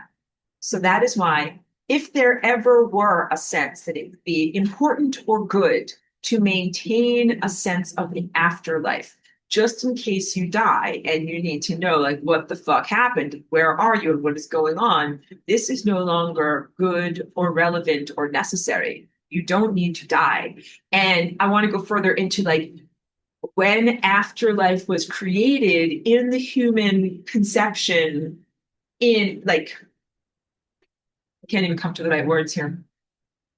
When in human society did humans start to conceive of an after existence? When was this invented? Why was it created? Why is it necessary? The consideration of an afterlife having to do with, hold on a second here. Yep. Aspects of the hijacking of different neurological structures. So you know that the human body form that you're in right now has been genetically modified many times from your original primal form. Your original primal form has certain neural pathways in there that are positive and healthy. They come from your primate self, your primate primal self, and they have to do with self-watching. As organisms achieve greater levels of complexity and neurological structure, at a certain point, the organism is complex enough to be able to watch itself and be like, oh, I'm a person, I'm a thing, I'm doing a thing. Like, oh, like that's my hand. My hand is holding a pencil. I'm doing a thing with my hand. And these are all positive stages of the evolution for your evolution and for your soul growth. So let's say a one-celled organism might not have that level of self-perspective to be like, oh, I'm an amoeba and I'm look at my blob fly, like I'm doing stuff. Probably doesn't have that level of complexity. But you, as a multicellular organism, and the complexity of your neurology and your cognitive structure have the capacity to self-watch. But through the many multiple and negative genetic modifications that these body forms have experienced, there's been a distortion of that self-watching, along with a hijacking of the tendency to seek approval from mommy and daddy, which is mammalian. And both of these are neural cognitive structures in your actual brain. They're healthy and good and positive. They're being misused in order to give you the internal experience that either, quote unquote, God is watching you through your day, or even more so, that God is judging you. So the experience goes from like yourself as a multicellular experience, watching yourself and be like, wow, I'm amazed, I'm alive, like I'm touching things and doing things, to the distortion that you presently experience, where it's a sense of an externalized deity or supervisor who is either judging, approving, or disapproving of your behavior throughout the day. So you understand the sun is part of this hijacking system, the AI is part of this hijacking system. Anything that is behaviorally controlling you through reward and punishment is part of this hijacked system. How you reclaim yourself. This class today is all about how you reclaim yourself, not just wholeheartedly eating all energy from the sun, not sending back certain directives to the sun, not allowing the sun to then take directives from you and then use it to create directives about sending your energy to other people, but also the question of reward and punishment as it relates to the genetic modification to give you a feeling that someone is watching and judging you when that is more of a construct and not what is genuinely happening. So I've taught you guys all about, quote unquote, live streaming your experience of being embodied to the sun. And someone who's a good student asked me very excellently, who are we supposed to live stream to now that we know that the sun is so erroneous and not working with us in good faith in order to be able to create a good life? And like, that is an excellent question. The best answer is to say God, but not God, the definition from the viewpoint of a modified person, which is this external watcher, supervisor, judge. It would be God, your own self state, your own, the creator of life that you are. So we're talking about bypassing intermediaries and getting past the sense of having an intermediary. And in order to do so, you need to go back in your presence to a time that is more primal before you were genetically modified into expecting and looking to receive approval from a presence in the sky, a sky god like the sun, and that you're moving more into your levels of personal empowerment. So let me keep on reading this, and then I'll go back and I'll speak more. Okay. The concept of afterlife is abused, like abusing miracles, like expecting, extra magical, supernatural stuff to fix things that you should actually fix in the material realm. When afterlife is looked at as a respite from the physical hardships of being alive, as a type of playground, and as a place where you can finally experience the delayed gratification of all of the pleasures of earth. Just like from my favorite show, The Good Place, the character Doug Forsett, and he was a renunciate in life who only ate, what was it? Not turnips, like radishes and lentils. But then when you see him in heaven, he has a giant plate full of chicken. He's just stuffing his face with chicken because he wants to eat it so much. The truth is, he wanted to eat that chicken in life. And he forewent the opportunity because he wanted to be a good person. He was looking for approval from the ideation of an externalized God. Then he eventually died and went to heaven, went to the afterlife, where he could then supposedly have this experience of all the things that he wanted in life, stuff himself with as much chicken as he wants. All right. Here's another one.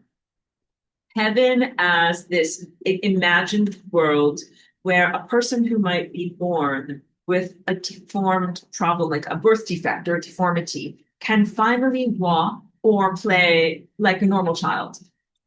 This is propaganda. This is pure propaganda from false light, and it's hugely manipulative.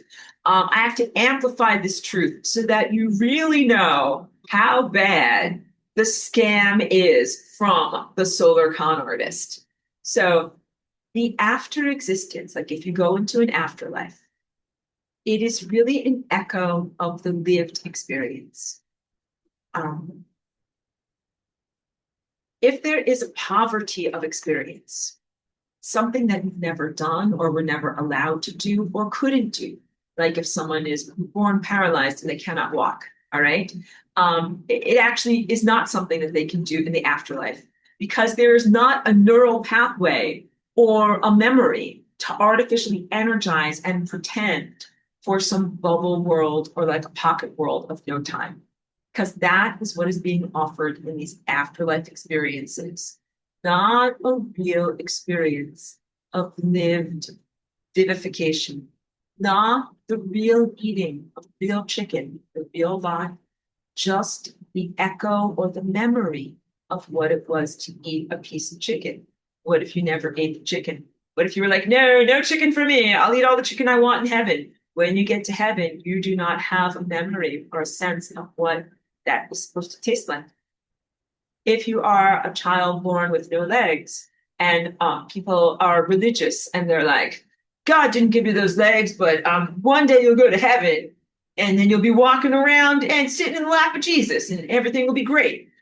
This is actually huge propaganda and not accurate because this false light or false savior tries to make it appear as if you will have these experiences, but it's a rug pull and a disappointment. It won't happen because it can't happen. So let me go on to read. Now you can see and know that these are comforting stories from a psychopath. A deformed child was made deformed by the creation of bad time potentials that ultimately originate from the insane son, who is also like in afterlife, the fake Jesus, all right? And it is responsible for them. The son is responsible for the birth defects. And then the deformed person's afterlife, if they reach this, acceptance and celebration in the artificial afterlife, afterlife as imprisonment by the guy or the consciousness that made them deformed in the first place, in continued echoes of limitation that they experienced in life, not freedom. So perfect stories are sent out about, let's say, a baby has all of its limbs and is born and is healthy and can walk. Last week, I spoke about the negative stellar network, the whole network of psychopathology that distorts divine and perfect reality structures into limited or sometimes deformed reality structures. And this is what humans have codified and analyzed for a long time to the point that you call it astrology. And I've heard people describe astrology as your satanic contract or like the contract of your diminishment. I don't agree to it, but I do think that that's an apt description. And so divinity sending out a perfect body form, but somehow the lost in translation or intentionally destroyed in translation, sun and stellar network giving forward the life experience of a diminished body. And then if when you actually die, reaching the membrane of death and only experiencing the continued echo of the memory of what it is to have a diminished body because you never had a complete body. All right. So these stories about being able to, be fully restored or whatever in heaven, this is what I say. These are comforting stories about the afterlife. And they're exactly like the anesthetic that is emitted by a slug when it tries to bite you so that you don't feel the bite.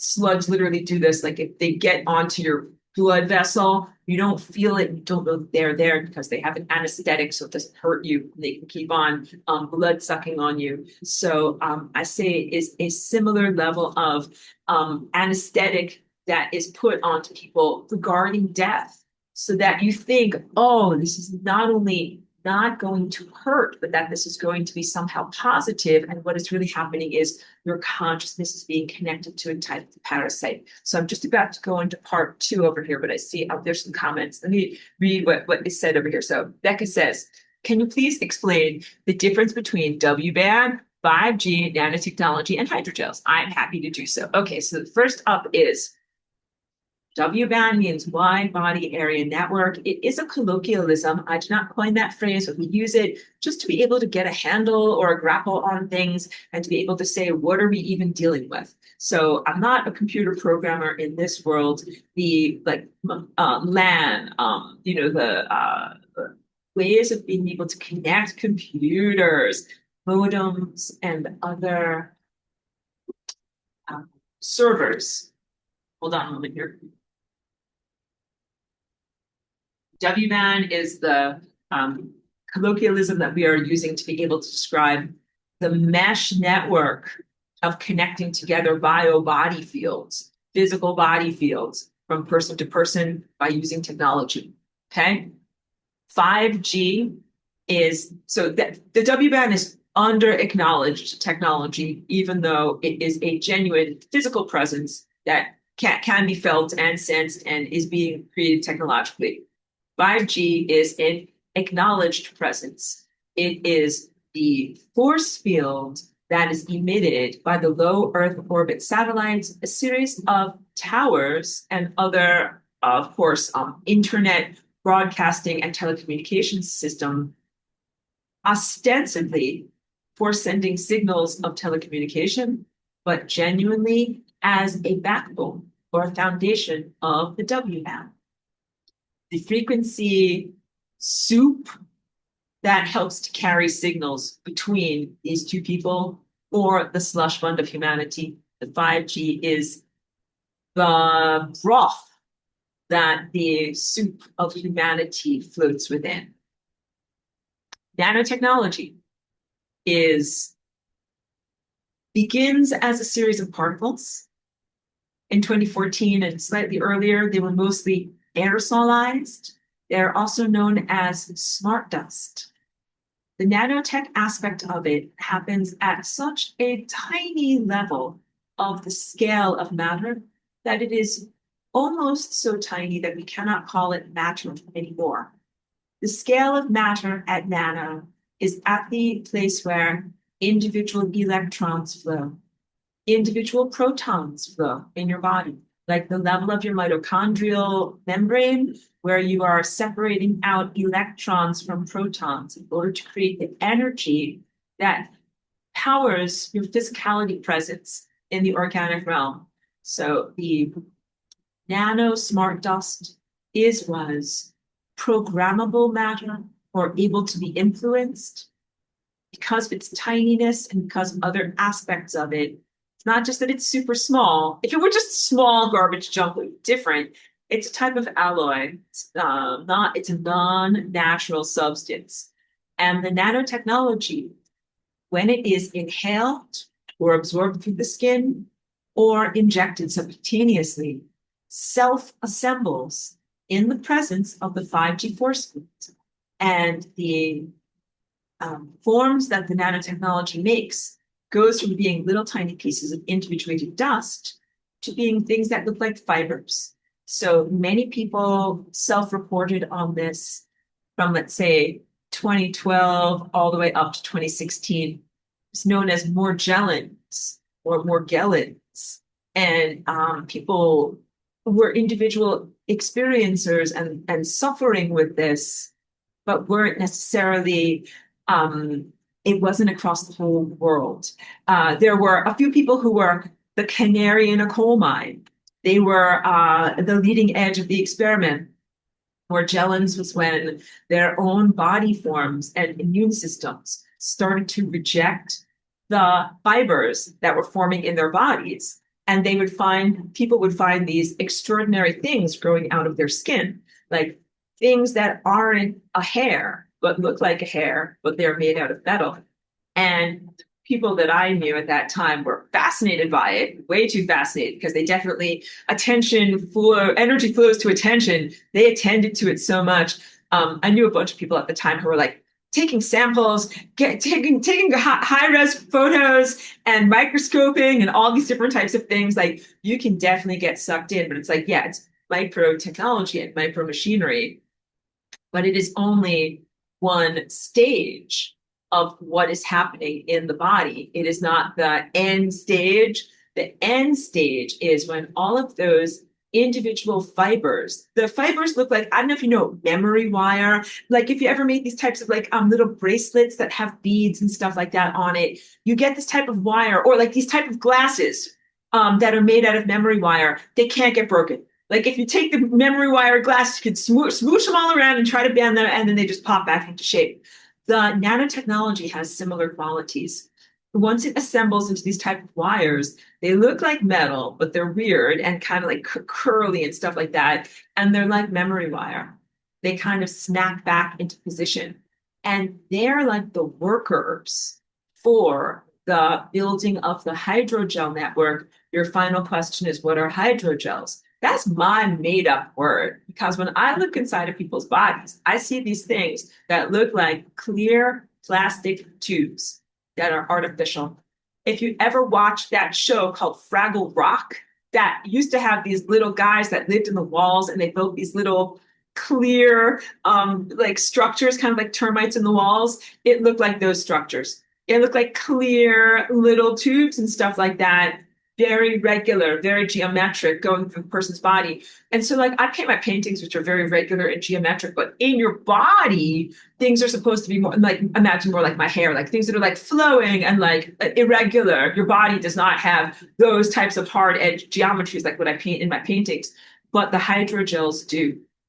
The hydrogels are what the dark metallic fibers assemble. So, like, let's say you've got some cadmium floating around your body, and then also you've got some, microplastics and some other stuff, the ingredients, the tendrils of the metallic fibers grab a molecule, and then they grab another molecule, and they stick those molecules together, and they start to create these polymer chains. Polymer chains is what plastic is.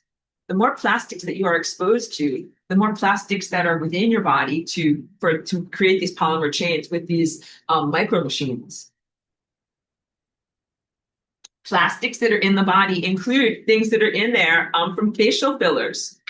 Facial fillers are terrible stuff. Breast implants are terrible stuff. The stuff that's supposedly whatever, inert silicone, blah, blah, blahs, all of that stuff is fodder to be created into these hydrogel structures. Other things that contain or foster the creation of the hydrogel structures are some of these substances that are in like different substances in your world right now. Like they're in like the lidocaine when you go to the dentist, or so various different injectables. The hydrogels are part of optogenetics. Optogenetics is when not only light is shined in your eyes and flashed, but even shine through your skin at different frequencies. And it creates the structure and energizes the structure. So the 5G is one aspect of we're running through the water of your body, the fatty membrane coatings of your cellular structure, and other things like that. But then the light, the optical light. Why is LED bad?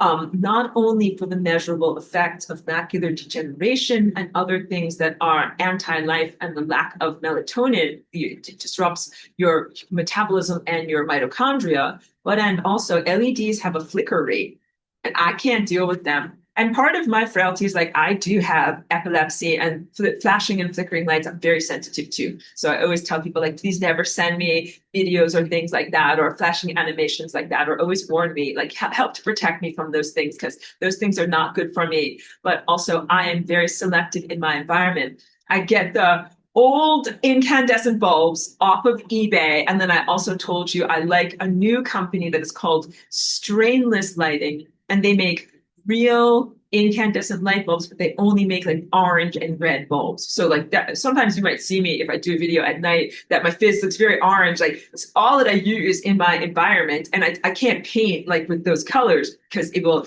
you won't see the colors of your painting clearly. But like just for the health of your eyes, and not to be subjected to these bad optogenetics, I think they're a good company. So I put as many of those light bulbs around my house as I possibly can, and I use those. The worst lighting for optogenetics is not only LEDs, but it's also anything off of the damn computer. And so I yellow shift all of my electronics. I mean, I'm sure the flicker rate isn't great, but at least I can do that. So what you do is you go into settings on Apple, and then it's under display and brightness, and you want to go to night shift, and then turn it like all the way up. Slide that sucker all the way up to like the most yellow that you can do.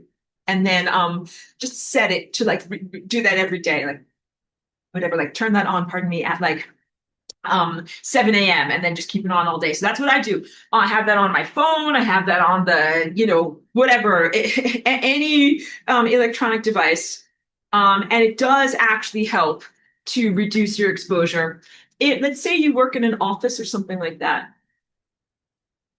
and maybe you don't have total control over all of the screens that are where you work. because maybe you can yellow shift your screen, but you can't do it all over. It might be better for you to get the lenses, like amber or red lenses that you can put on your eyes for looking at the computer. Get some blue blockers because you can't always be in control of things. So it depends. You walk a fine line, but please try to protect yourself as much as you can from the optogenetics.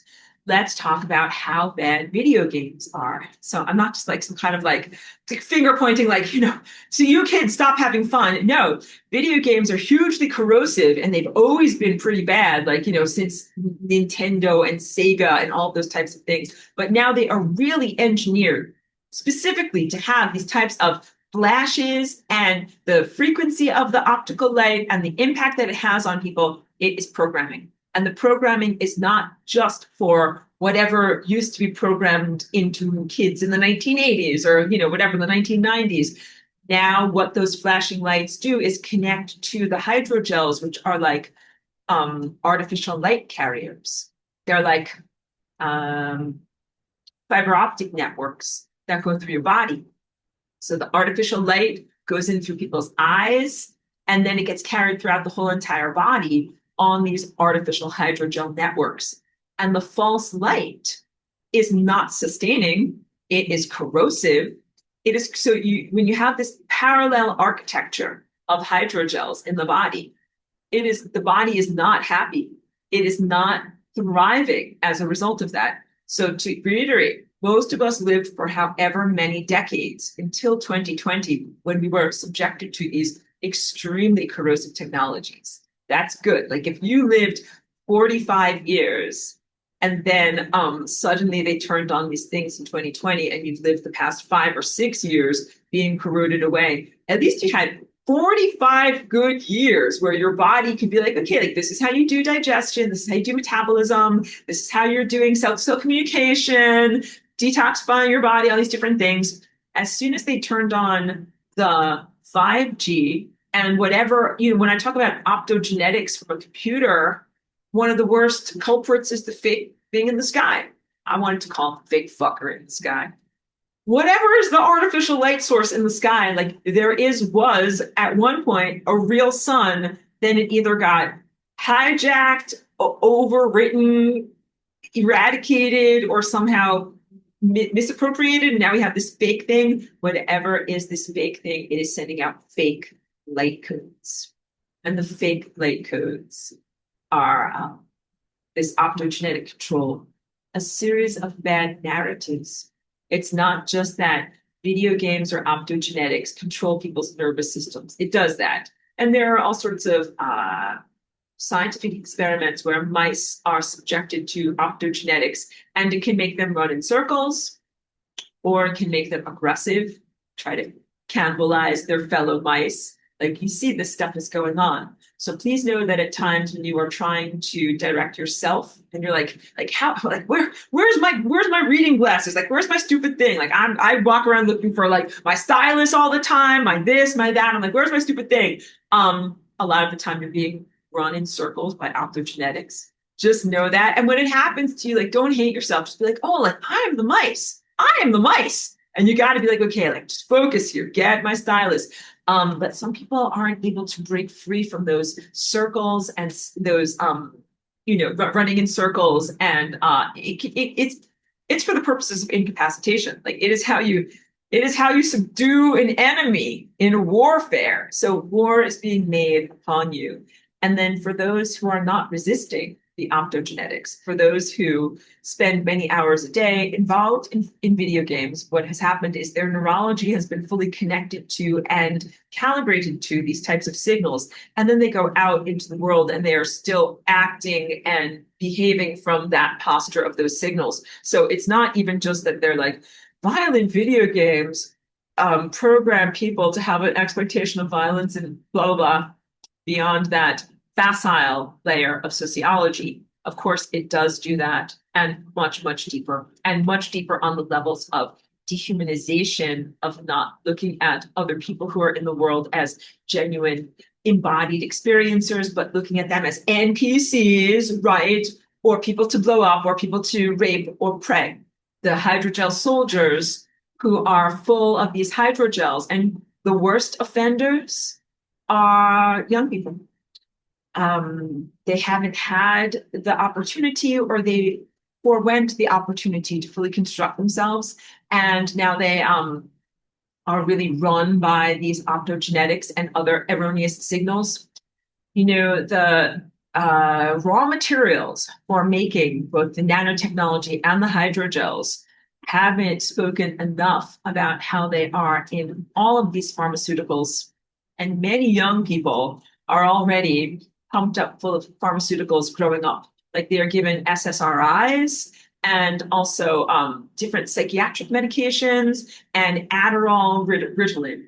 And those are really incredibly corrosive, even on their own as substances that they limit the correct formation of the biochemical landscape of the brain in early development, so that then you don't have a normal brain. And if you grow up with your brain swimming around in Adderall, when you grow up, you don't have a normal brain. And then you always need to have the Adderall. You guys totally get that.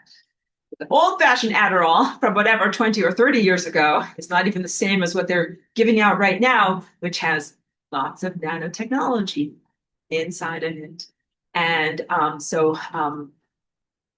basically, we'll do a little summation.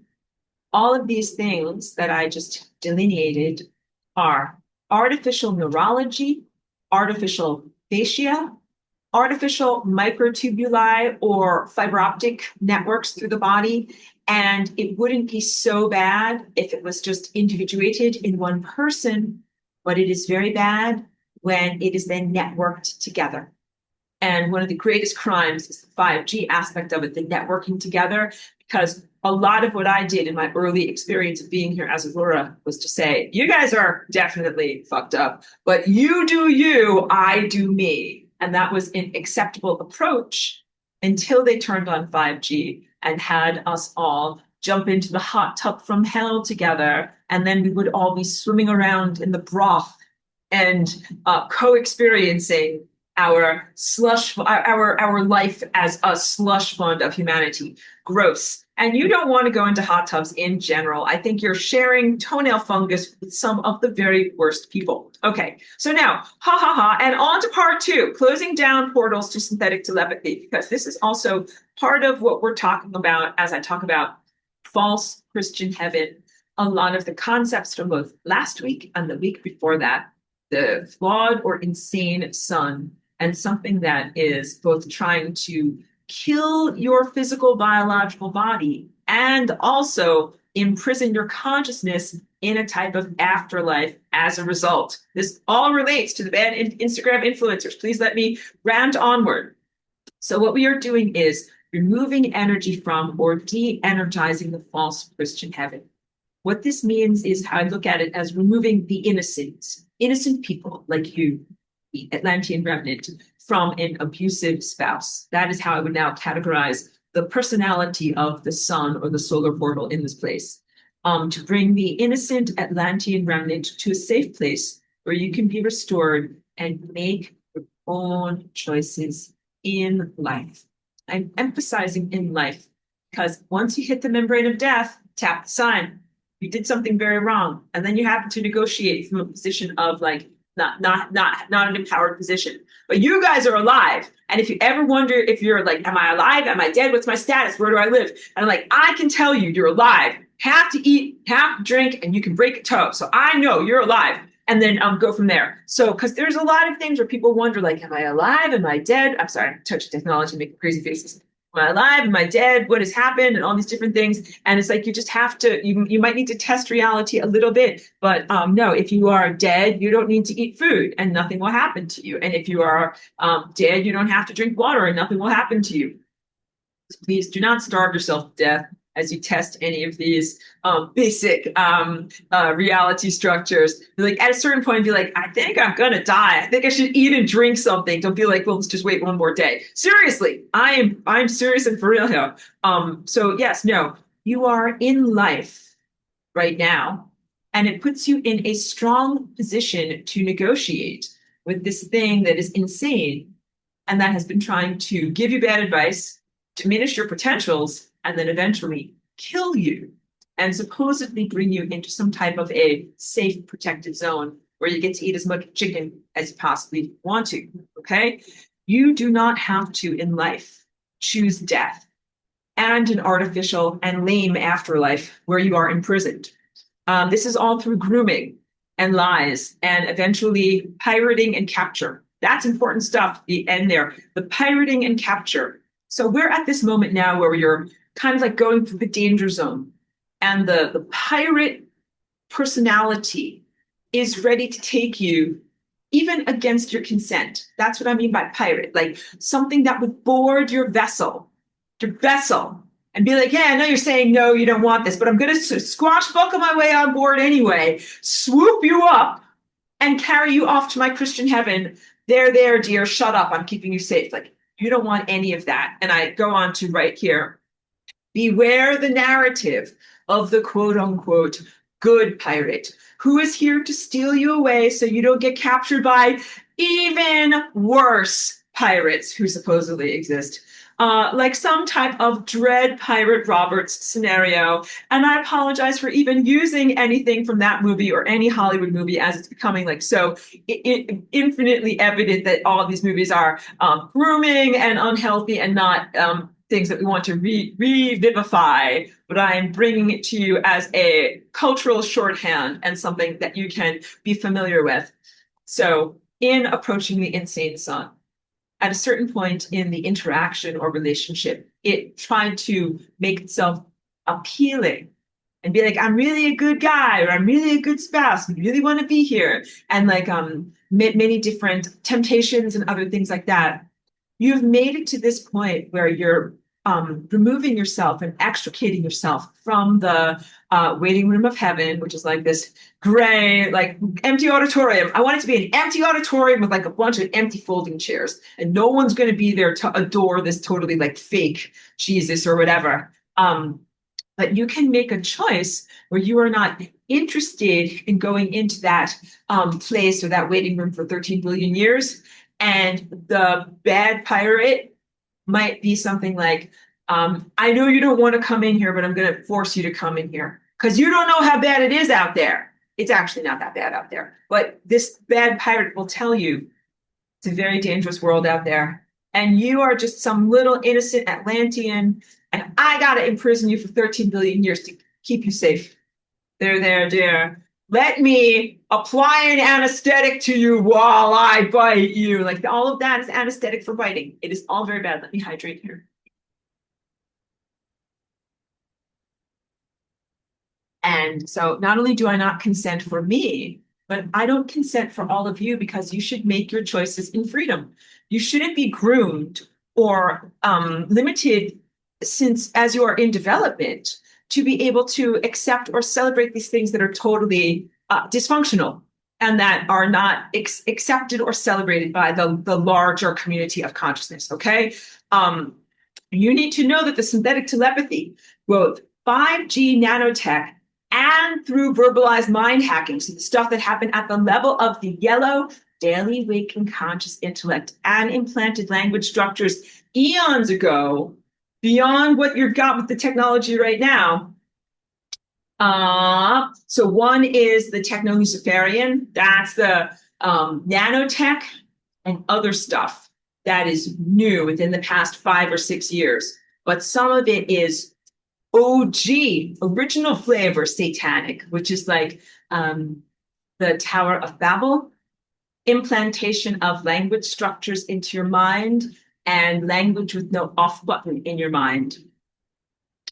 Hijacking of the primal self-watching pathways in the brain. We're talking about shutting down synthetic telepathy, the stuff that puts words in your mind, erroneous or self-destructive impulses into you, and also the stuff that's controlling the Instagram influencers in their lameness and crapitude through the W-band right now, okay? The original one is the satanic one that's just through language and those more ancient modifications, but the newer one is the cheaper wholesale technological industrialized version, all right? So let me go more into this. Specifically, consciousness that has the ability to observe itself and assess its own state of awareness. So this combined with, that's what I talked about, the hijacking of the primal self and the self-watching pathways in the mind. So this is nothing more than just sophisticated neurochemistry and the hijacking of those neural pathways that exist in the foundational nature of your brain. Combining that with hijacking of the social approval neurons, which exist within you as part of your mammalian brain cortex and brain structure. They are specifically devoted in mammals to receiving approval from mommy and daddy when you are pre-verbal and when you need to know if you are doing the right thing or the wrong thing.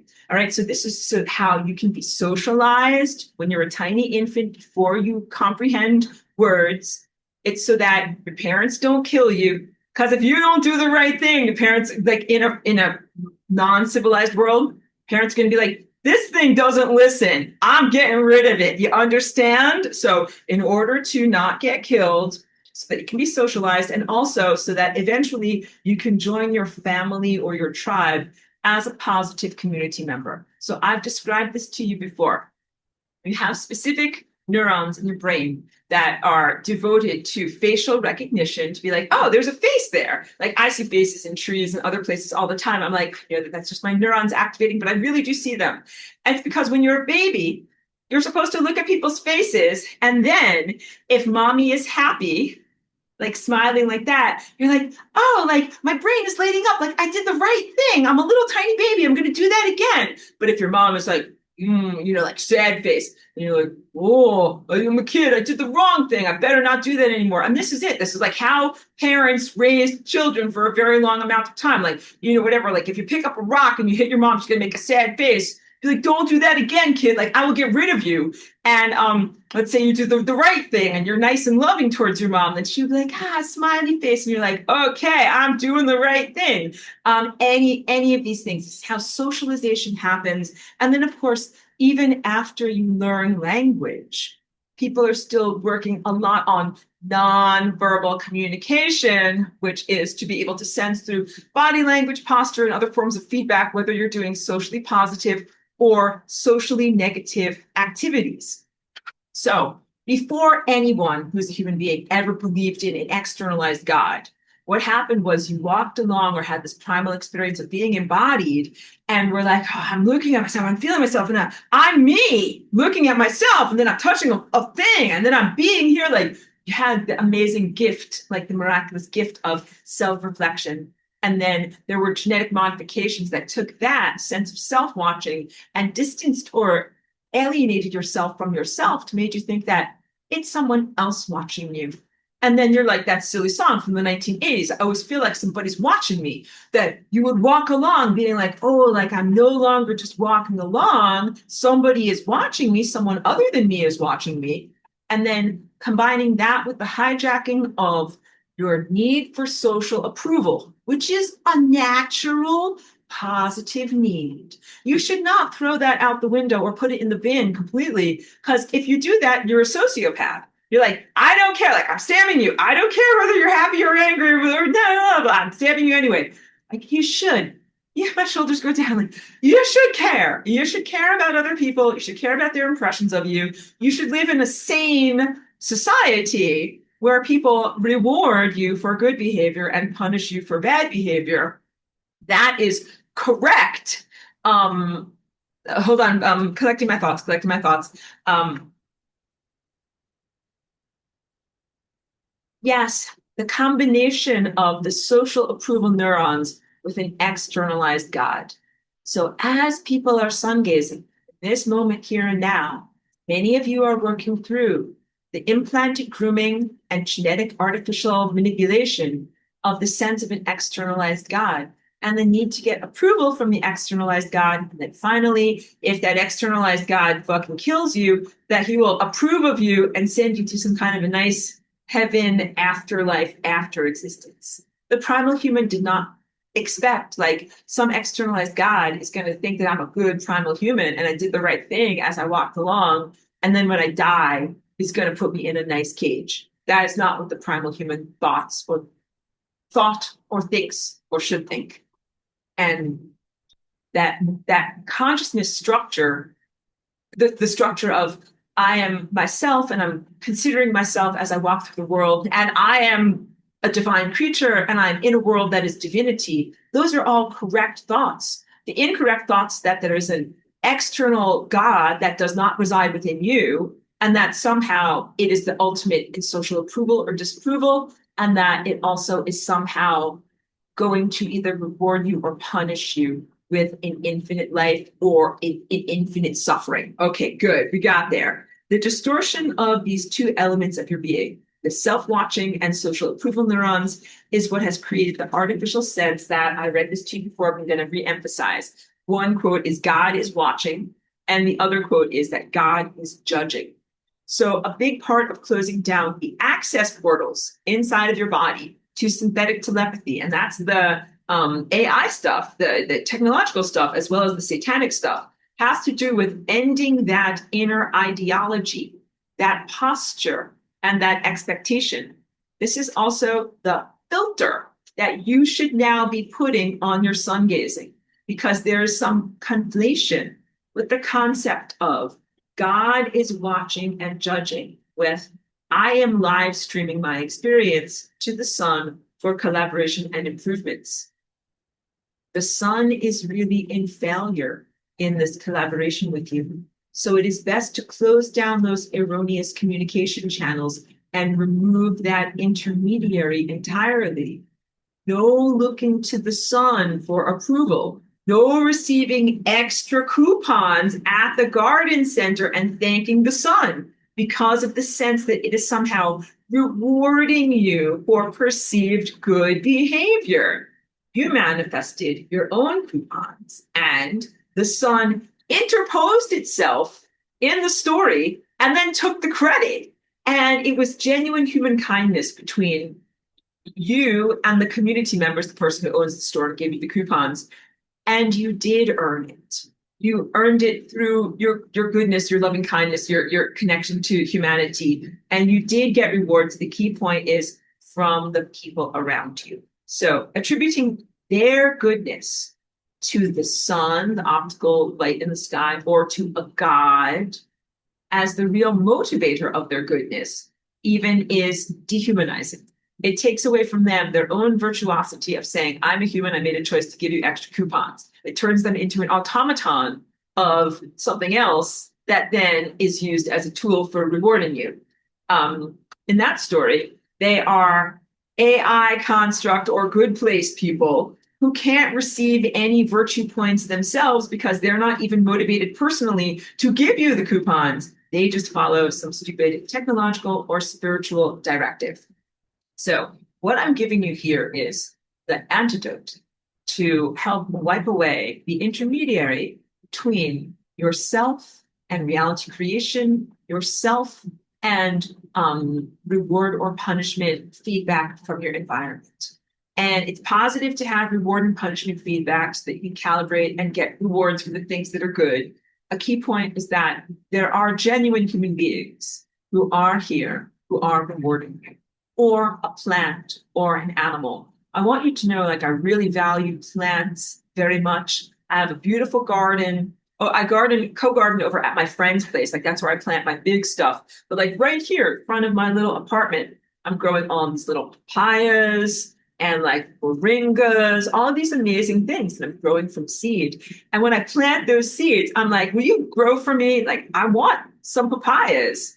And the ones that grow are like, yeah, I'm growing for you, or like I'm giving of myself to you. Like, I think that it's really important to comprehend that we receive directly from the organisms around us, and that the ideation of an intermediary, a god or some kind of a giant supervisor, that is the approval structure that is giving to you through that approval structure, that is what you should dismantle.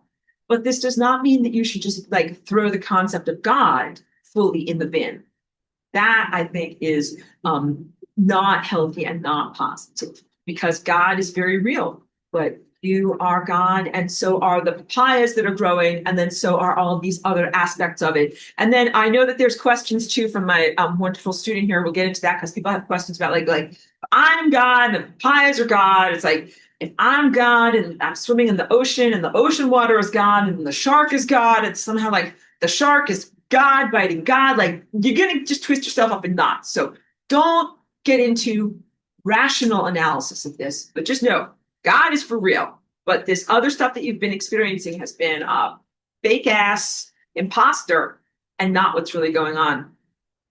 I didn't really say that effectively, but please forgive me as I keep going on with the things that I wrote correctly. All right. So the desired healthier narrative is one where humans interact with humans directly with no intermediary and give you coupons because of your goodness and their goodness, not because of the extra astral layer of meaning or contextualization where there's an overseer God, judgment, and resource granting.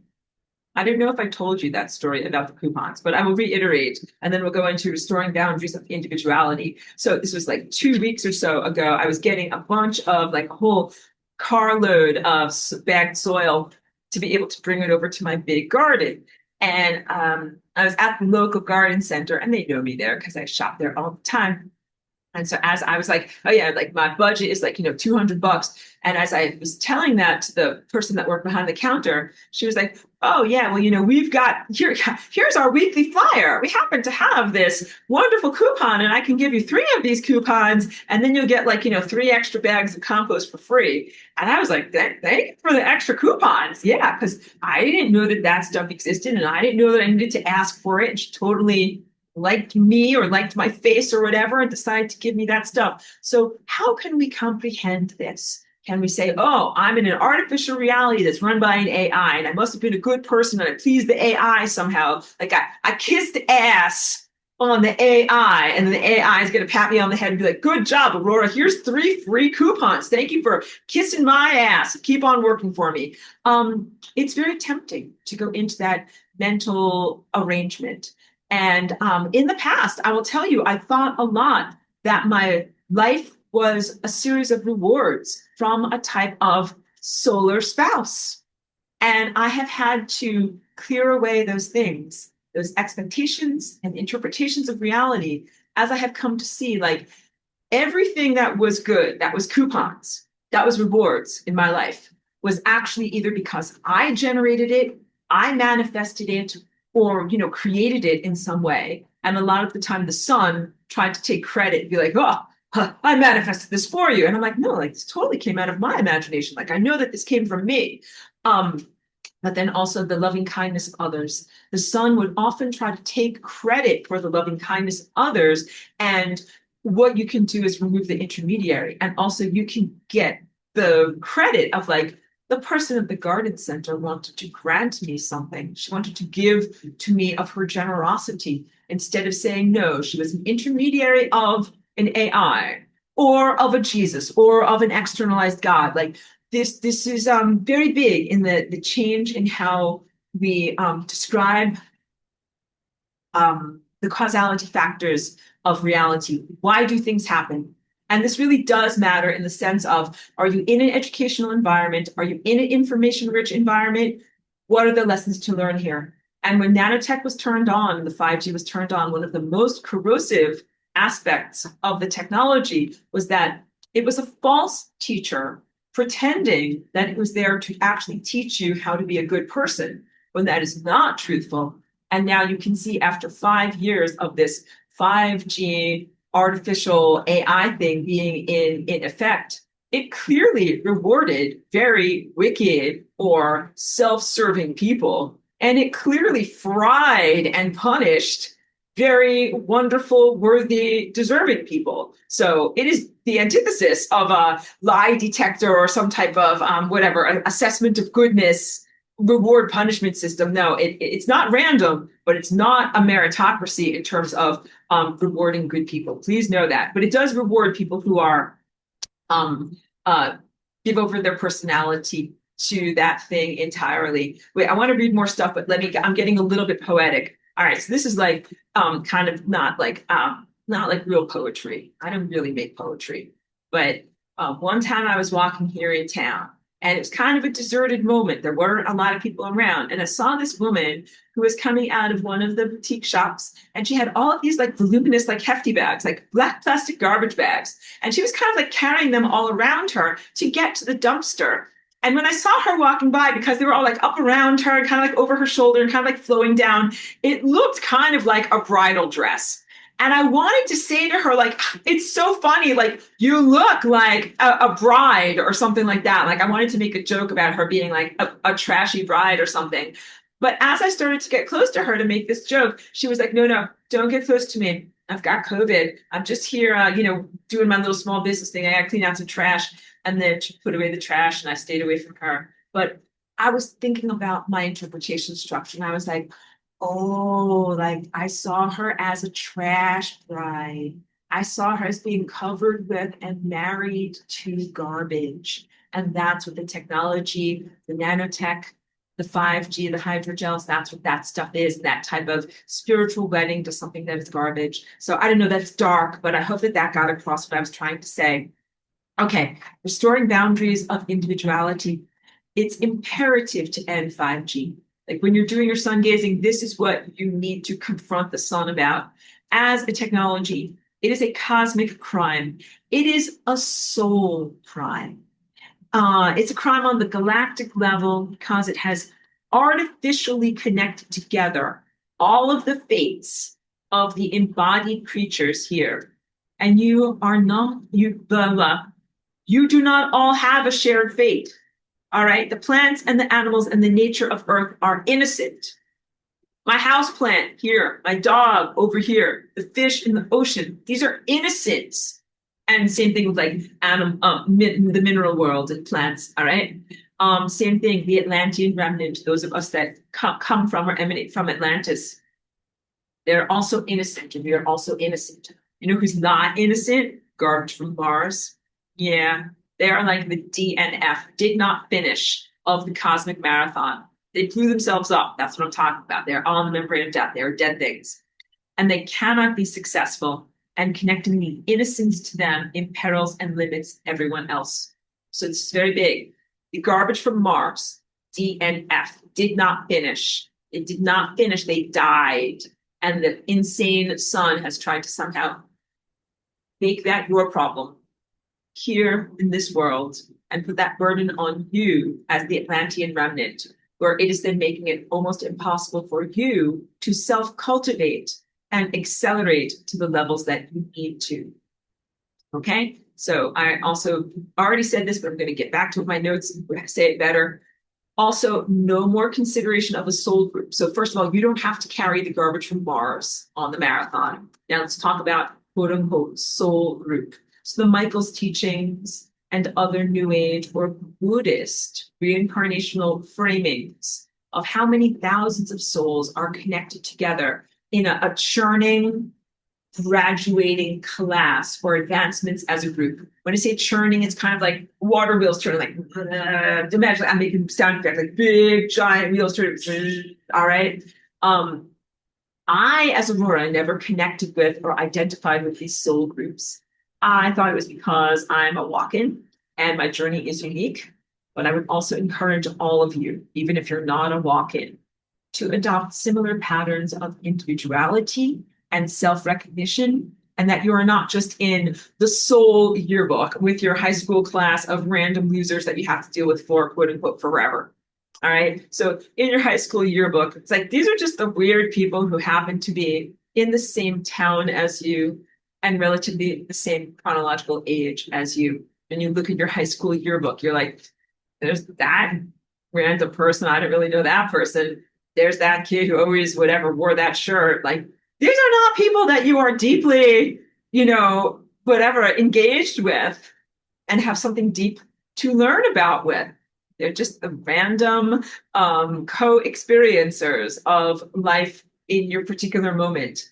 And I think that you can consider that there are very many people who are alive on the planet at the same moment right now as being similar to that. They're in your neighborhood. They're alive at the same time, but you do not have deep soul commitments to them. And so think of yourself just as an individual where you're like, okay, I am going where I need to go, and I am not connected to these guys. So the people who have much less drive and ambition and focus like to be connected as a group.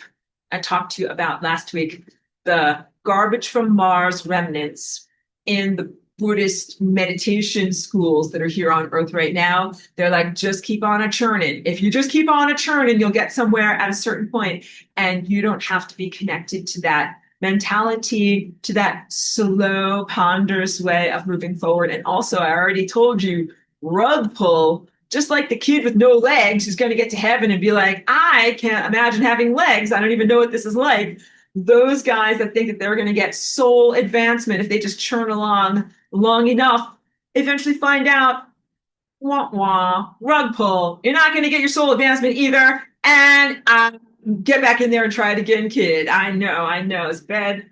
A lot of disappointment, a lot of rug pulls that happen in these higher dimensional carnival rides. Okay, we're getting there, and now I'm going to talk about the space races.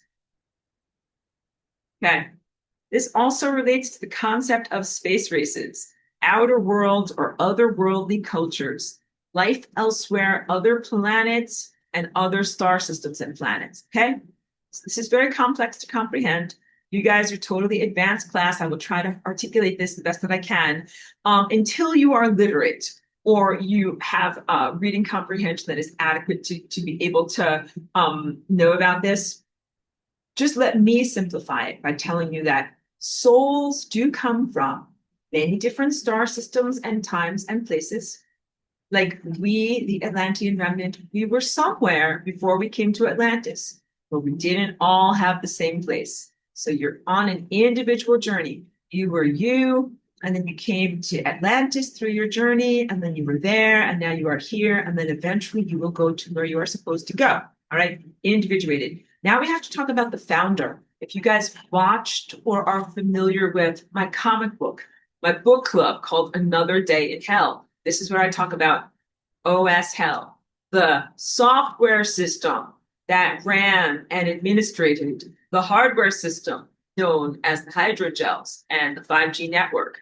The guy who created that software system, I call him the founder. And he killed himself literally last year. He killed himself in his physical form, not just in an astral way. He physically died, and also his consciousness went to entropy, so he does not exist anymore. But for a long time, his presence here in the world signified a type of antichrist agenda, where he was intending to be the embodiment of this type of like an administrator or a moderator for all of the signals that would be artificially broadcast around this world, and that he was very much part of the negative narrative creation. Part of it was coming from the insane psychopath in the optical sun in the sky, and part of it was coming from him, an embodied psychopath in the physical world here now. Hold on a minute. I think I might just take a moment to take care of Cheeky. Hold on, guys. Thank you. So the founder, the embodied Antichrist man who was on Earth as a software engineer, who orchestrated the entire OS Hell nano network and was its quote unquote main server. Like that guy was 100% hydrogels through his body. He was the server through his own neurology until he killed his own physical body in June of 2025 because he lost at his own game. So that guy is not synonymous with the insane psychopath in the sky, but really shared and reflected a lot of those same characteristics that come from the psychopath that you are fighting out there. All right. His DNA and his unique soul signature were part of the individuation of the OS Hell software system. So it's not just like an easy system that someone else could come in and appropriate. Like any good software engineer, he did not want himself to become obsolete. You know, he wanted to make sure that he was required to be here, to be the embodiment of this type of thing, and that if he wasn't here anymore, like that he was not replaceable. Because in the world of the software engineers, it's very cutthroat. They would be like, thanks for building this giant thing for us now. Like go jump off the bridge and we'll keep using it without you now. So he made sure that he couldn't be made obsolete and he couldn't just be ejected from the project and have someone else place him very easily. So it was hugely significant when he destroyed himself. And I say this all the time.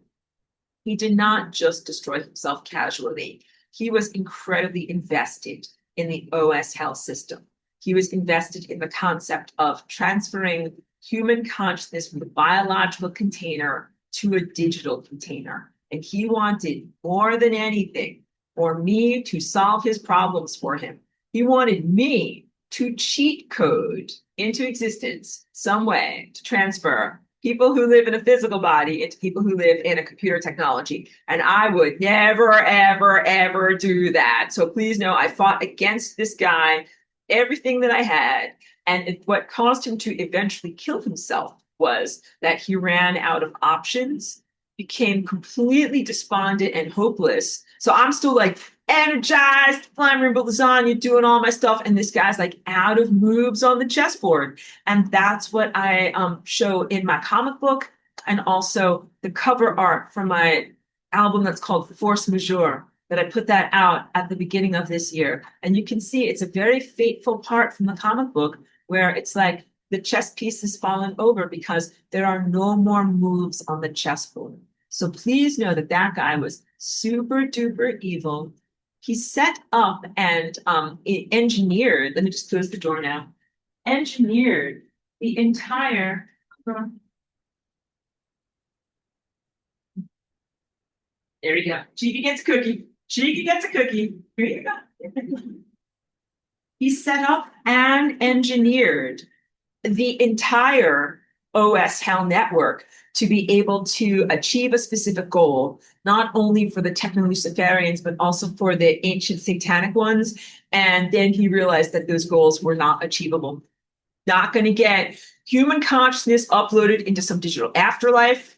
And also, there's not going to be a satanic, I call it the satanic space coaster at the end of time, like a metal clank clank spaceship that comes by at the very last moment, and there's some, space Jesus or whomever gets out of the spaceship and says, "Hi, I'm here to save you. Come on board." Like some kind of like a fantasy that's like a swashbuckling space pirate. That's not going to happen either. So very many of these narratives and solutions are obsolete non-starters as if not only as a result that I made them obsolete non-starters, then this guy gave up. So please know, turn the hydrant.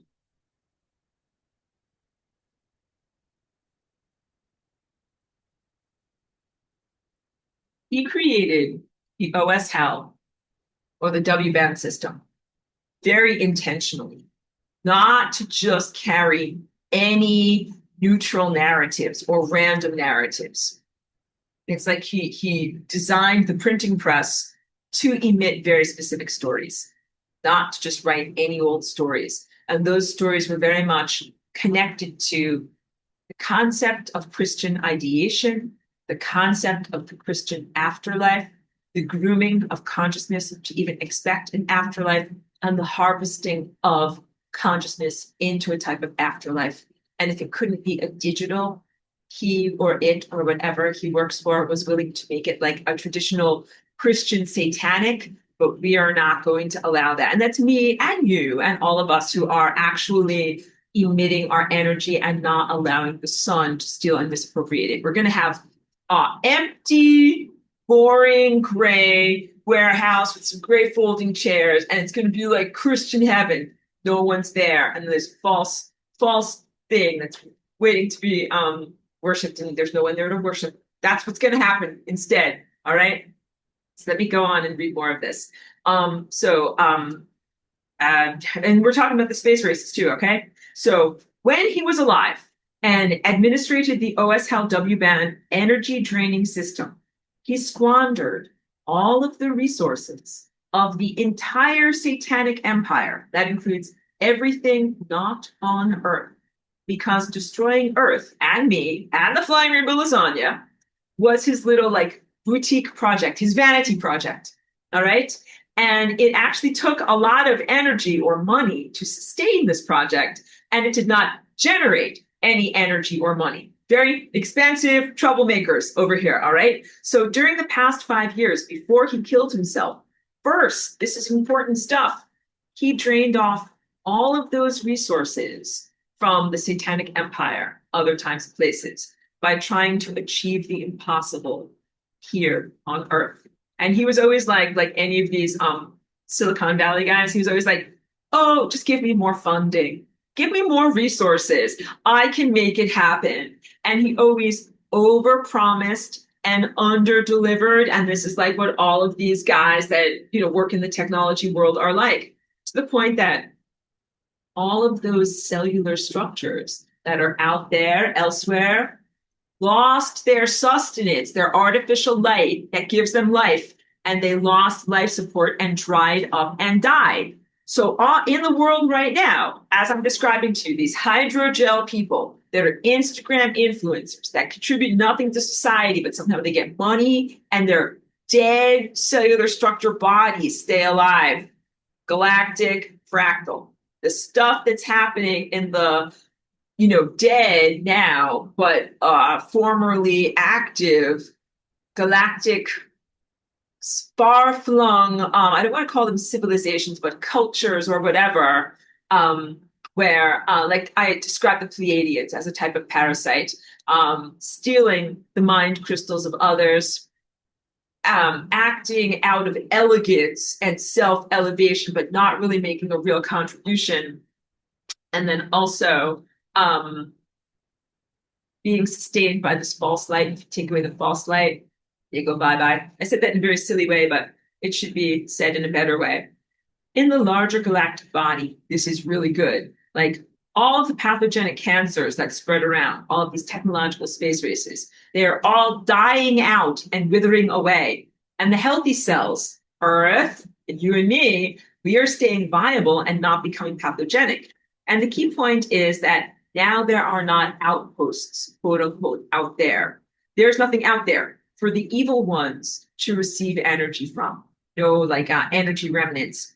Now the only peril is in the potential re-emittance of those archetypes and characteristics from the vestiges, the remaining garbage from Mars and debris of other star systems who might still be incarnated here in the physical. They're emitting either in a moment of observership-based creation or a manifestation of reality with emotion and expectation. So what does that mean? Either like, I'm observership. I'm looking at a sea of uncollapsed waveforms and I'm making like a piece of paper out of all of that stuff. That is how the evil space races could perilously be manifested, or from the expectation where you're like, there's supposed to be a bunch of, like Pleiadians out there somewhere. I think that, it's cheat coding them into existence.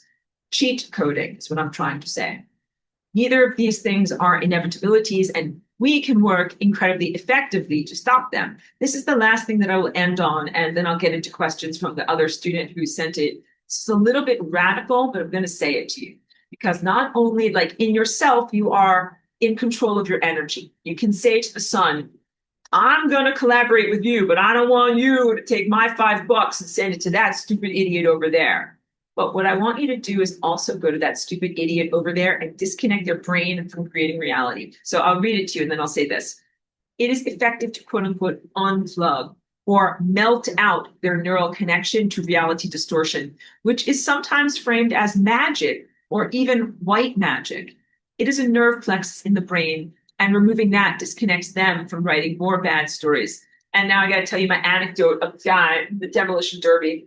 I am certain that he will not be watching my video, so I feel very secure in being able to share this with you. It's like there's this guy that works in this building that I live in as like one of the supervisors, one of the superintendents, and he is part of a local demolition derby. because and I know this about him, but also I've seen like he brings home cars that have been smashed up in the demolition derby, and then he uses his expertise to build them up so that then he can go smash them again in these contests. And this guy has brain problems. Just take it from me. Too many. It is these types of concussions that people get from being in car accidents, and this guy is as his hobby in car accidents all the time. So he has a lot of neural degeneration. He is not a smart person. And I was using the hose that is here in our shared apartment complex to water the plants that are in the courtyard because it's 1,000 degrees outside. And I'm really the only resident that cares about the plants or makes the effort to do this. And so I was out there watering, and he didn't specifically come by and say, like, you need to stop using the water for this. But he was just like, oh, like, I need the hose for my own thing over here. I was like, okay, fine, like, take it or whatever. But it was very obvious to me that, like, that somebody clearly said to him, like, oh, yeah, don't waste water. And so he saw me, watering, and then was like, I better tell her to stop watering, but I didn't know what to say. So I'm just going to take the hose away. So it was this whole, like, it would be comical, but it's like distressing because I don't want the plants to die because this guy has a brain that like does not function any longer. So this was the insight to me. I was like, oh, like if I allowed this guy with multiple concussions to determine the usage of water, the plants will die. The trees will die. This will not be good. That guy should not be making these choices for the rest of us. He does not have his shit together on a basic neurological level. His idea of a good time is ramming his car into other cars in a, derby and destroying his delicate brain chemistry and neurology as a result. I do not think that guy should be in a responsible position to determine water usage in the courtyard or make wishes about what should happen in reality. When I talk about disconnecting or disempowering someone from their reality creation or removing that nerve plexus, unplug them, unplug people like that. All right.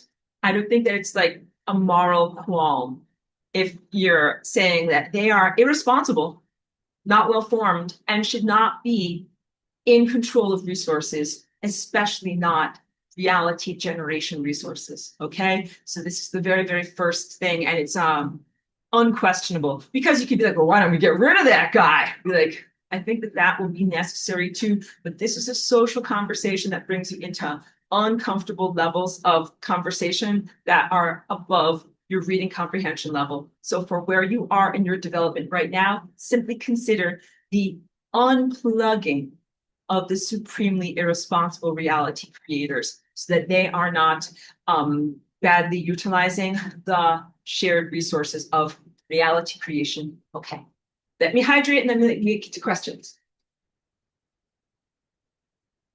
All right. Actually, give me one moment. Give Cheeky a little bit of food. One moment.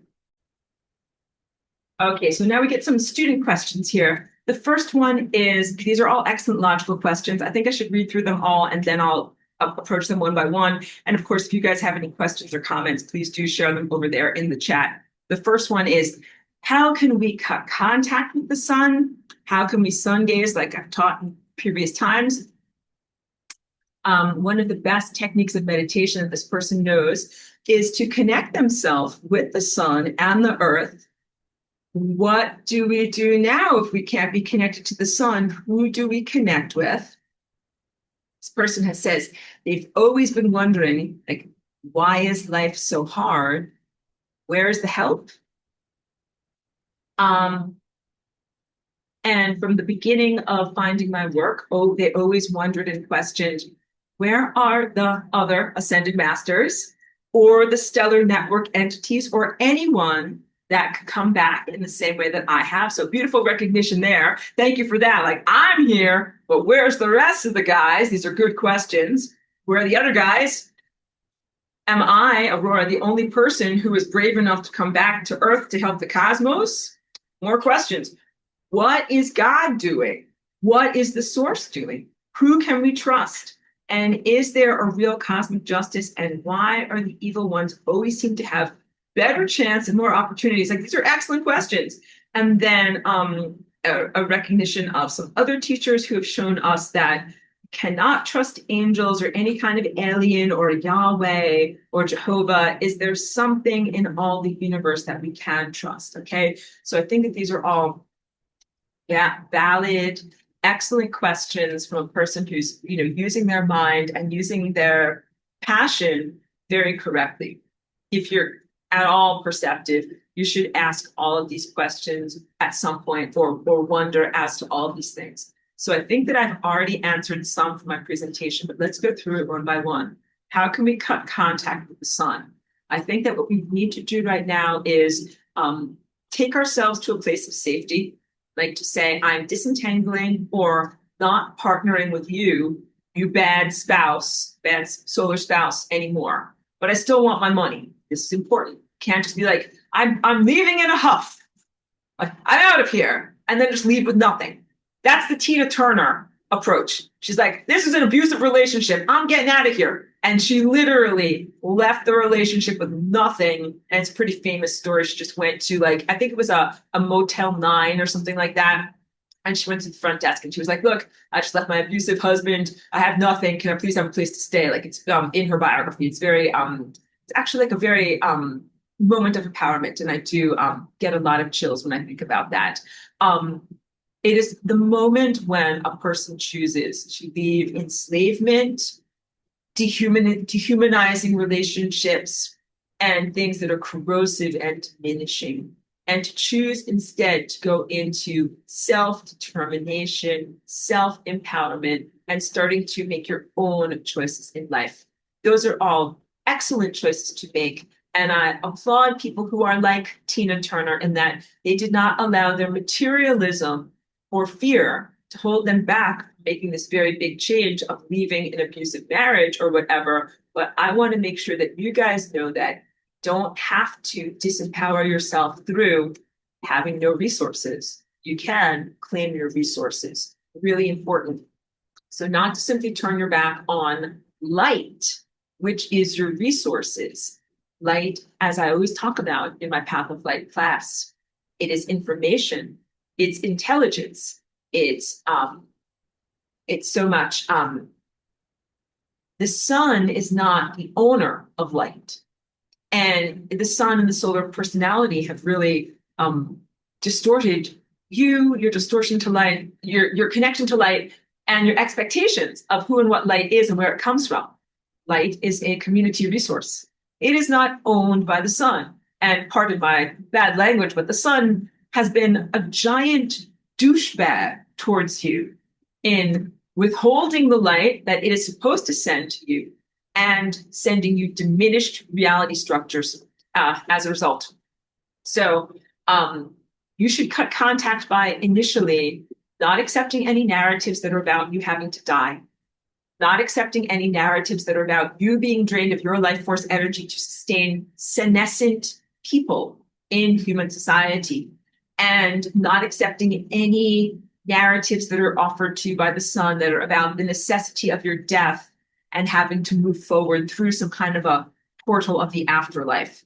Eventually, what I think is going to happen is that we will either move beyond accessing information from the sun and go to a more pure and less diluted library or place where you can get information from, or something else. Because if something is a bad douchebag, you pretty much have to either make it obsolete or irrelevant or get rid of it in some way. I don't think that there's a way to fix this. So we'll have to find a different, better, and alternative source for the information that we genuinely need. How can we sun gaze like you taught us? And the answer is now you guys have to do a selectivity. Can't just do eating everything on your plate. You got to send some stuff back, reject some stuff, and I would even say grab some stuff that you want. You're like, if you get your stuff on the plate and you're like, well, where's the stuff that I actually wanted? It's not there. I'm going to go into the kitchen and I'm going to get it. You didn't actually cook me, whatever, my chicken. There's no chicken here. You did not cook me my chicken. I'm going to go in there. I'm going to do it and be like that guy that commandeered, I think it was a Waffle House, came in drunk at the end of the night and no one would cook for him. They were all on break or whatever. So he jumped behind the counter and he commandeered the place and he just cooked for himself. I like that. I like that a lot. Also, like as a funny story, and we're at the end of class here. So I often talk about that show, The Magicians, that had it's like a violent show, so watch out if you watch that show. But it had a whole portion of the narrative where dead people are in the underworld and what they are doing there. And some of them are in like these happy fun camps where they're bowling or doing karaoke or whatever. And I'm like, if I was in those places stuck in some afterlife and they gave me karaoke and I didn't like any of the songs that are on the karaoke list, I'm like, I would just commandeer the PA and I would just sing. I think I don't like these songs. Like, I'm going to sing my own song. I'm going to make something better. That is the attitude I would want for every one of you to have. To not that you are in an afterlife, but to commandeer the equipment that is given to you for karaoke, for only singing the songs that others have written. You're like, I'm going to take this equipment, I'm going to write my own music and use it to emit my own music. Good. So he goes on to want to know about meditation. Meditation connecting the sun and the earth and your physical body is the connector. These are still valid foundations. You should still connect to the earth and to your physicality presence and to your cellular structure, as there's an enormous amount of light, vitality, information, and divinity in all of those places. I would say that your partner, instead of this extremely flawed solar portal, should be the abstraction of light itself. And it should be all of the light, or all the undiluted story, the real story. Now, questions, big one, existential question. Why is life so hard? Where is the help? The answer to that goes to the moment of invasion, when the debris from Mars is not resolved and the sun, which is insane, decides to put that stuff into our world here. Before that moment, life in Atlantis was not so hard. It's beautiful. And before that moment, we had tons of help from an attentive sun, a loving partner, and also the entire world of light. So there's big problems everywhere. It takes a lot of emotional maturity for each one of you to recognize this and to find the strength to go forward. I really admit that. What about the other ascended masters? I think that a lot of ascended masters are frauds, like I described last week in class. Some of them didn't really ascend, they just found a comfortable perch where they would not be accosted themselves, but that their perch is at the expense of your spiritual advancement. And if they were to be taken out of their little eyrie, out of their little nest, I think your life would get better. So if you want to know, like, why is life so hard and where's the help? Some of the problems is your people who are supposed to be helping you are fraudulent ascended masters who are just floating there doing nothing and not helping you while you're getting your ass kicked down here. They're a big part of what is wrong in the world. Let's talk about star networks and star entities and all of these other people. I will tell you, I am very supremely disappointed in the entire stellar network. Not only from, when this person wrote me these questions, he talked about disappointments in his life. Like when he became more mature and wise, and he had to amputate friendships because a lot of those people were parasitic and they weren't really like his friend, that he realized one person was genuinely not his friend. And then, he parted ways with that person. But then there was a whole entourage of many other people who were part of the friendship group, but they didn't really like him. They weren't really supportive and celebrant of him. And that maybe they really only wanted stuff from him, or, it was convenient in some way. And so he really realized who his real friends are. And then in the email, he is writing these questions here. It is a parallel experience, recognizing who are your real friends, who's got your back, who would throw you in the bin. These are real survival questions. So a lot of the stellar network would throw you in the bin and be like, I don't fucking care about you. You can die, you can get cancer, you can get imprisoned in somebody's horrible Christian fantasy pocket world. And they're not good.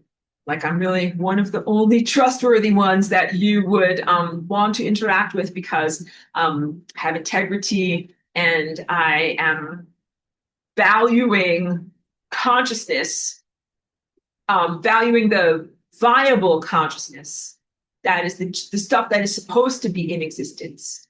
And also, I'm offering a very rational and non-suffering solution to what do we do with the stuff that is not supposed to be in existence. So I cannot make excuses for any of these false ascended masters or their indifference to your suffering. I would say that indifference is its own level of evil. When people in this world go vegan or vegetarian, they're talking about like the animals that are in captivity and the frequency that they don't want to ingest. Part of it is the accusation of the animals that are like, are you guys all, are you humans? I'm an animal right now. Are you humans all just totally indifferent to my suffering or what?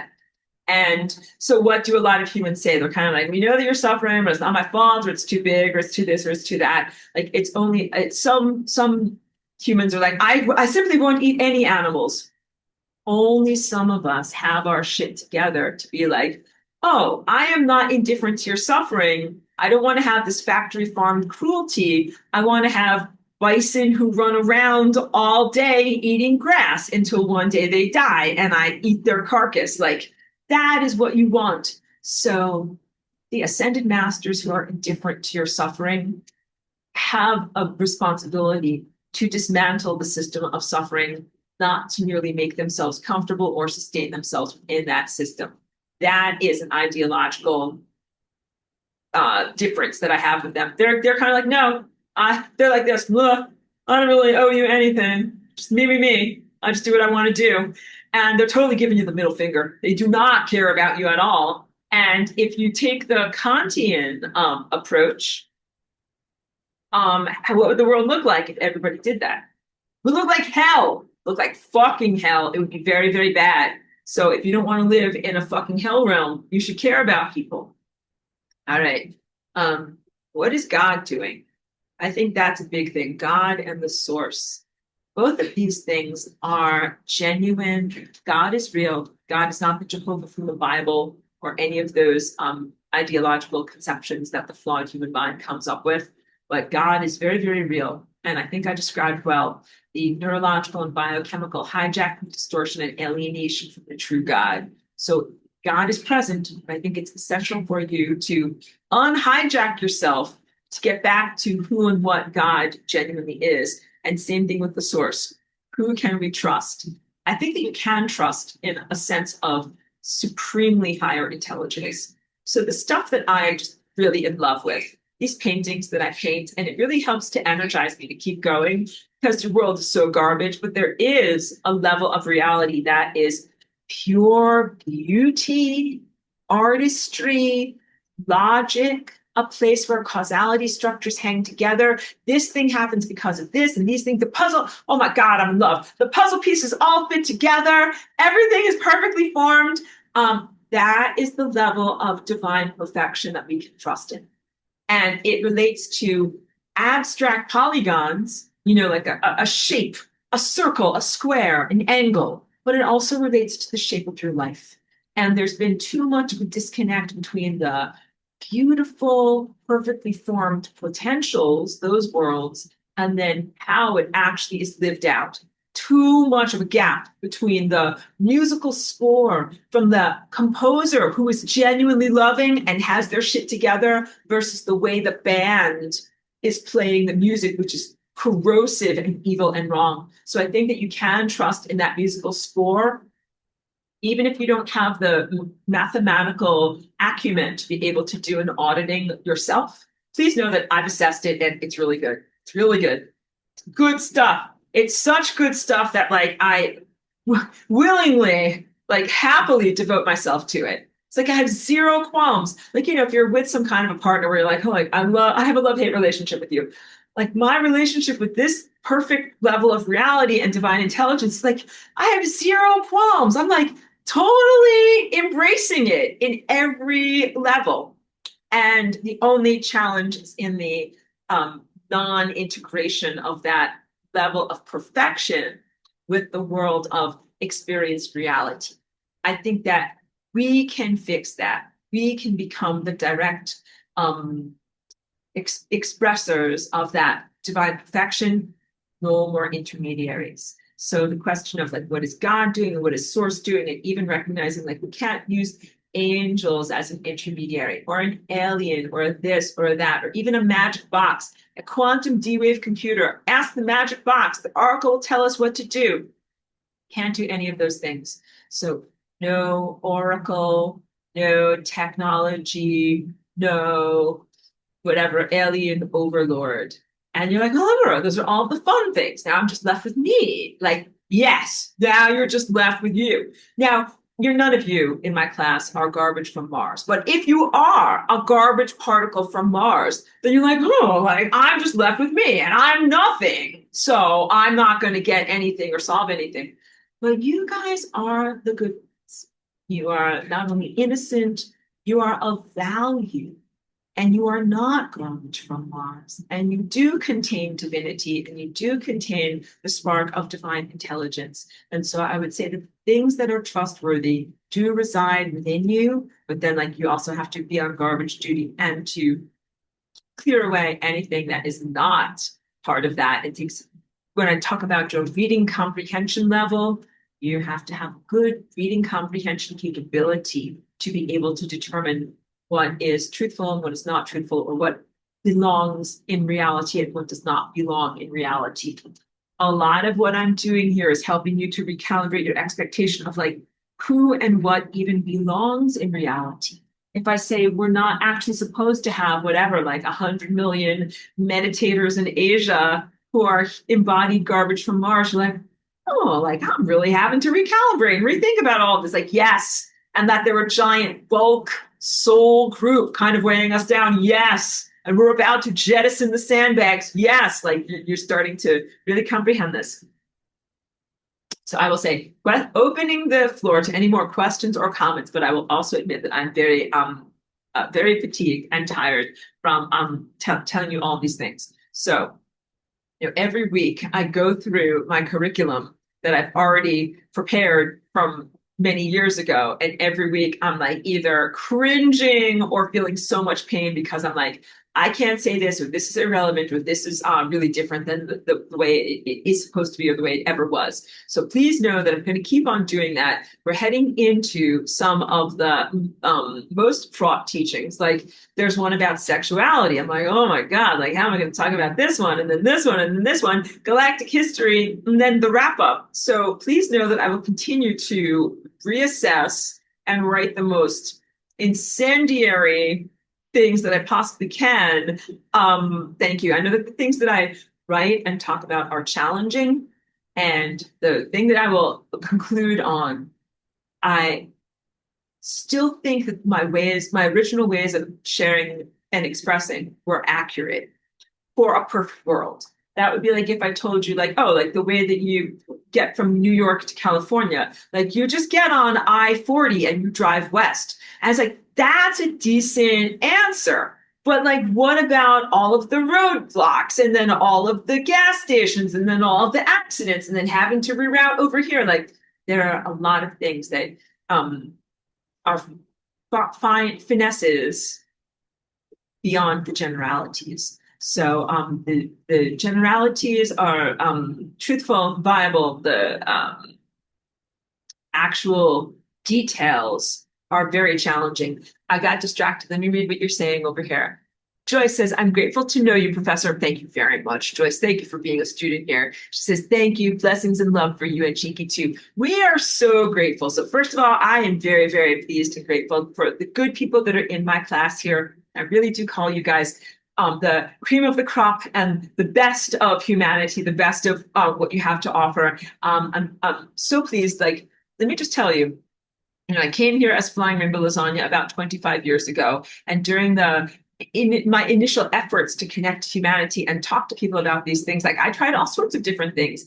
And I was open to connecting to anyone. But at a certain point, after I tried for a couple of years, I was like, this stuff is not for everyone.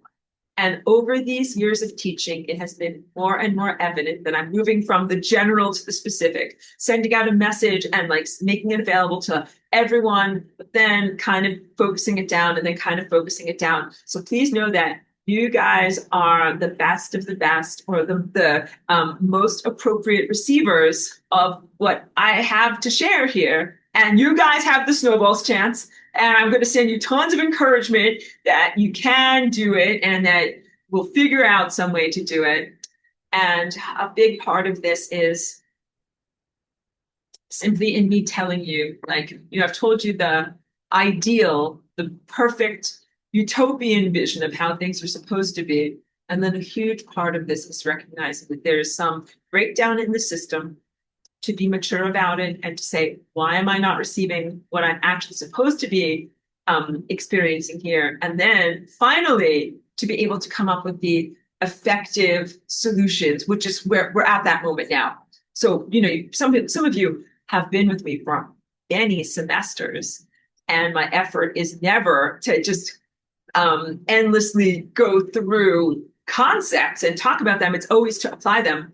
So we are always having to recalibrate our expectation in the moment of what we're doing. So yeah, we're going to get through this difficult moment. We're going to get through this confrontational friction, no exit type of energy. Like, when I say no exit, I mean like, you're not going to run away. You got to fix this.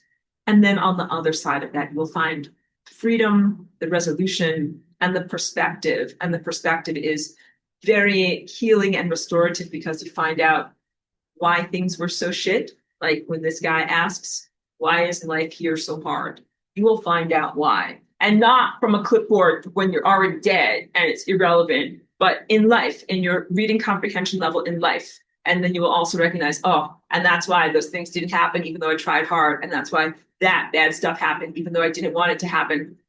But now what you can do is begin to change the way that you're writing these stories, or how you are allowing stories to be written. So, okay, changing how you do sungazing, and then changing how you do synthetic telepathy, because I haven't figured it out exactly yet, and I can't come to you as if I'm already a success, but I'm working on how to close down those synthetic telepathy portals so that we don't have something verbalizing into our mind, communicating to us erroneous directives, like some GPS that says like turn right here and it turns you into the ocean. So we need to close down synthetic telepathy and don't allow yourself to be vampired. And that doesn't just mean don't go on Instagram and don't look at their videos or don't buy their products or whatever, their nonsense stuff. It really means between their bodies and your bodies. So start to do the efforts that you can with your esoteric energy to restore your energy boundaries, so that these hydrogel vampires do not sustain themselves as senescent cells at your expense. All right, more solutions will come. I'm always working on it. Becca says, great information and great class. Thank you. You're so very, very welcome.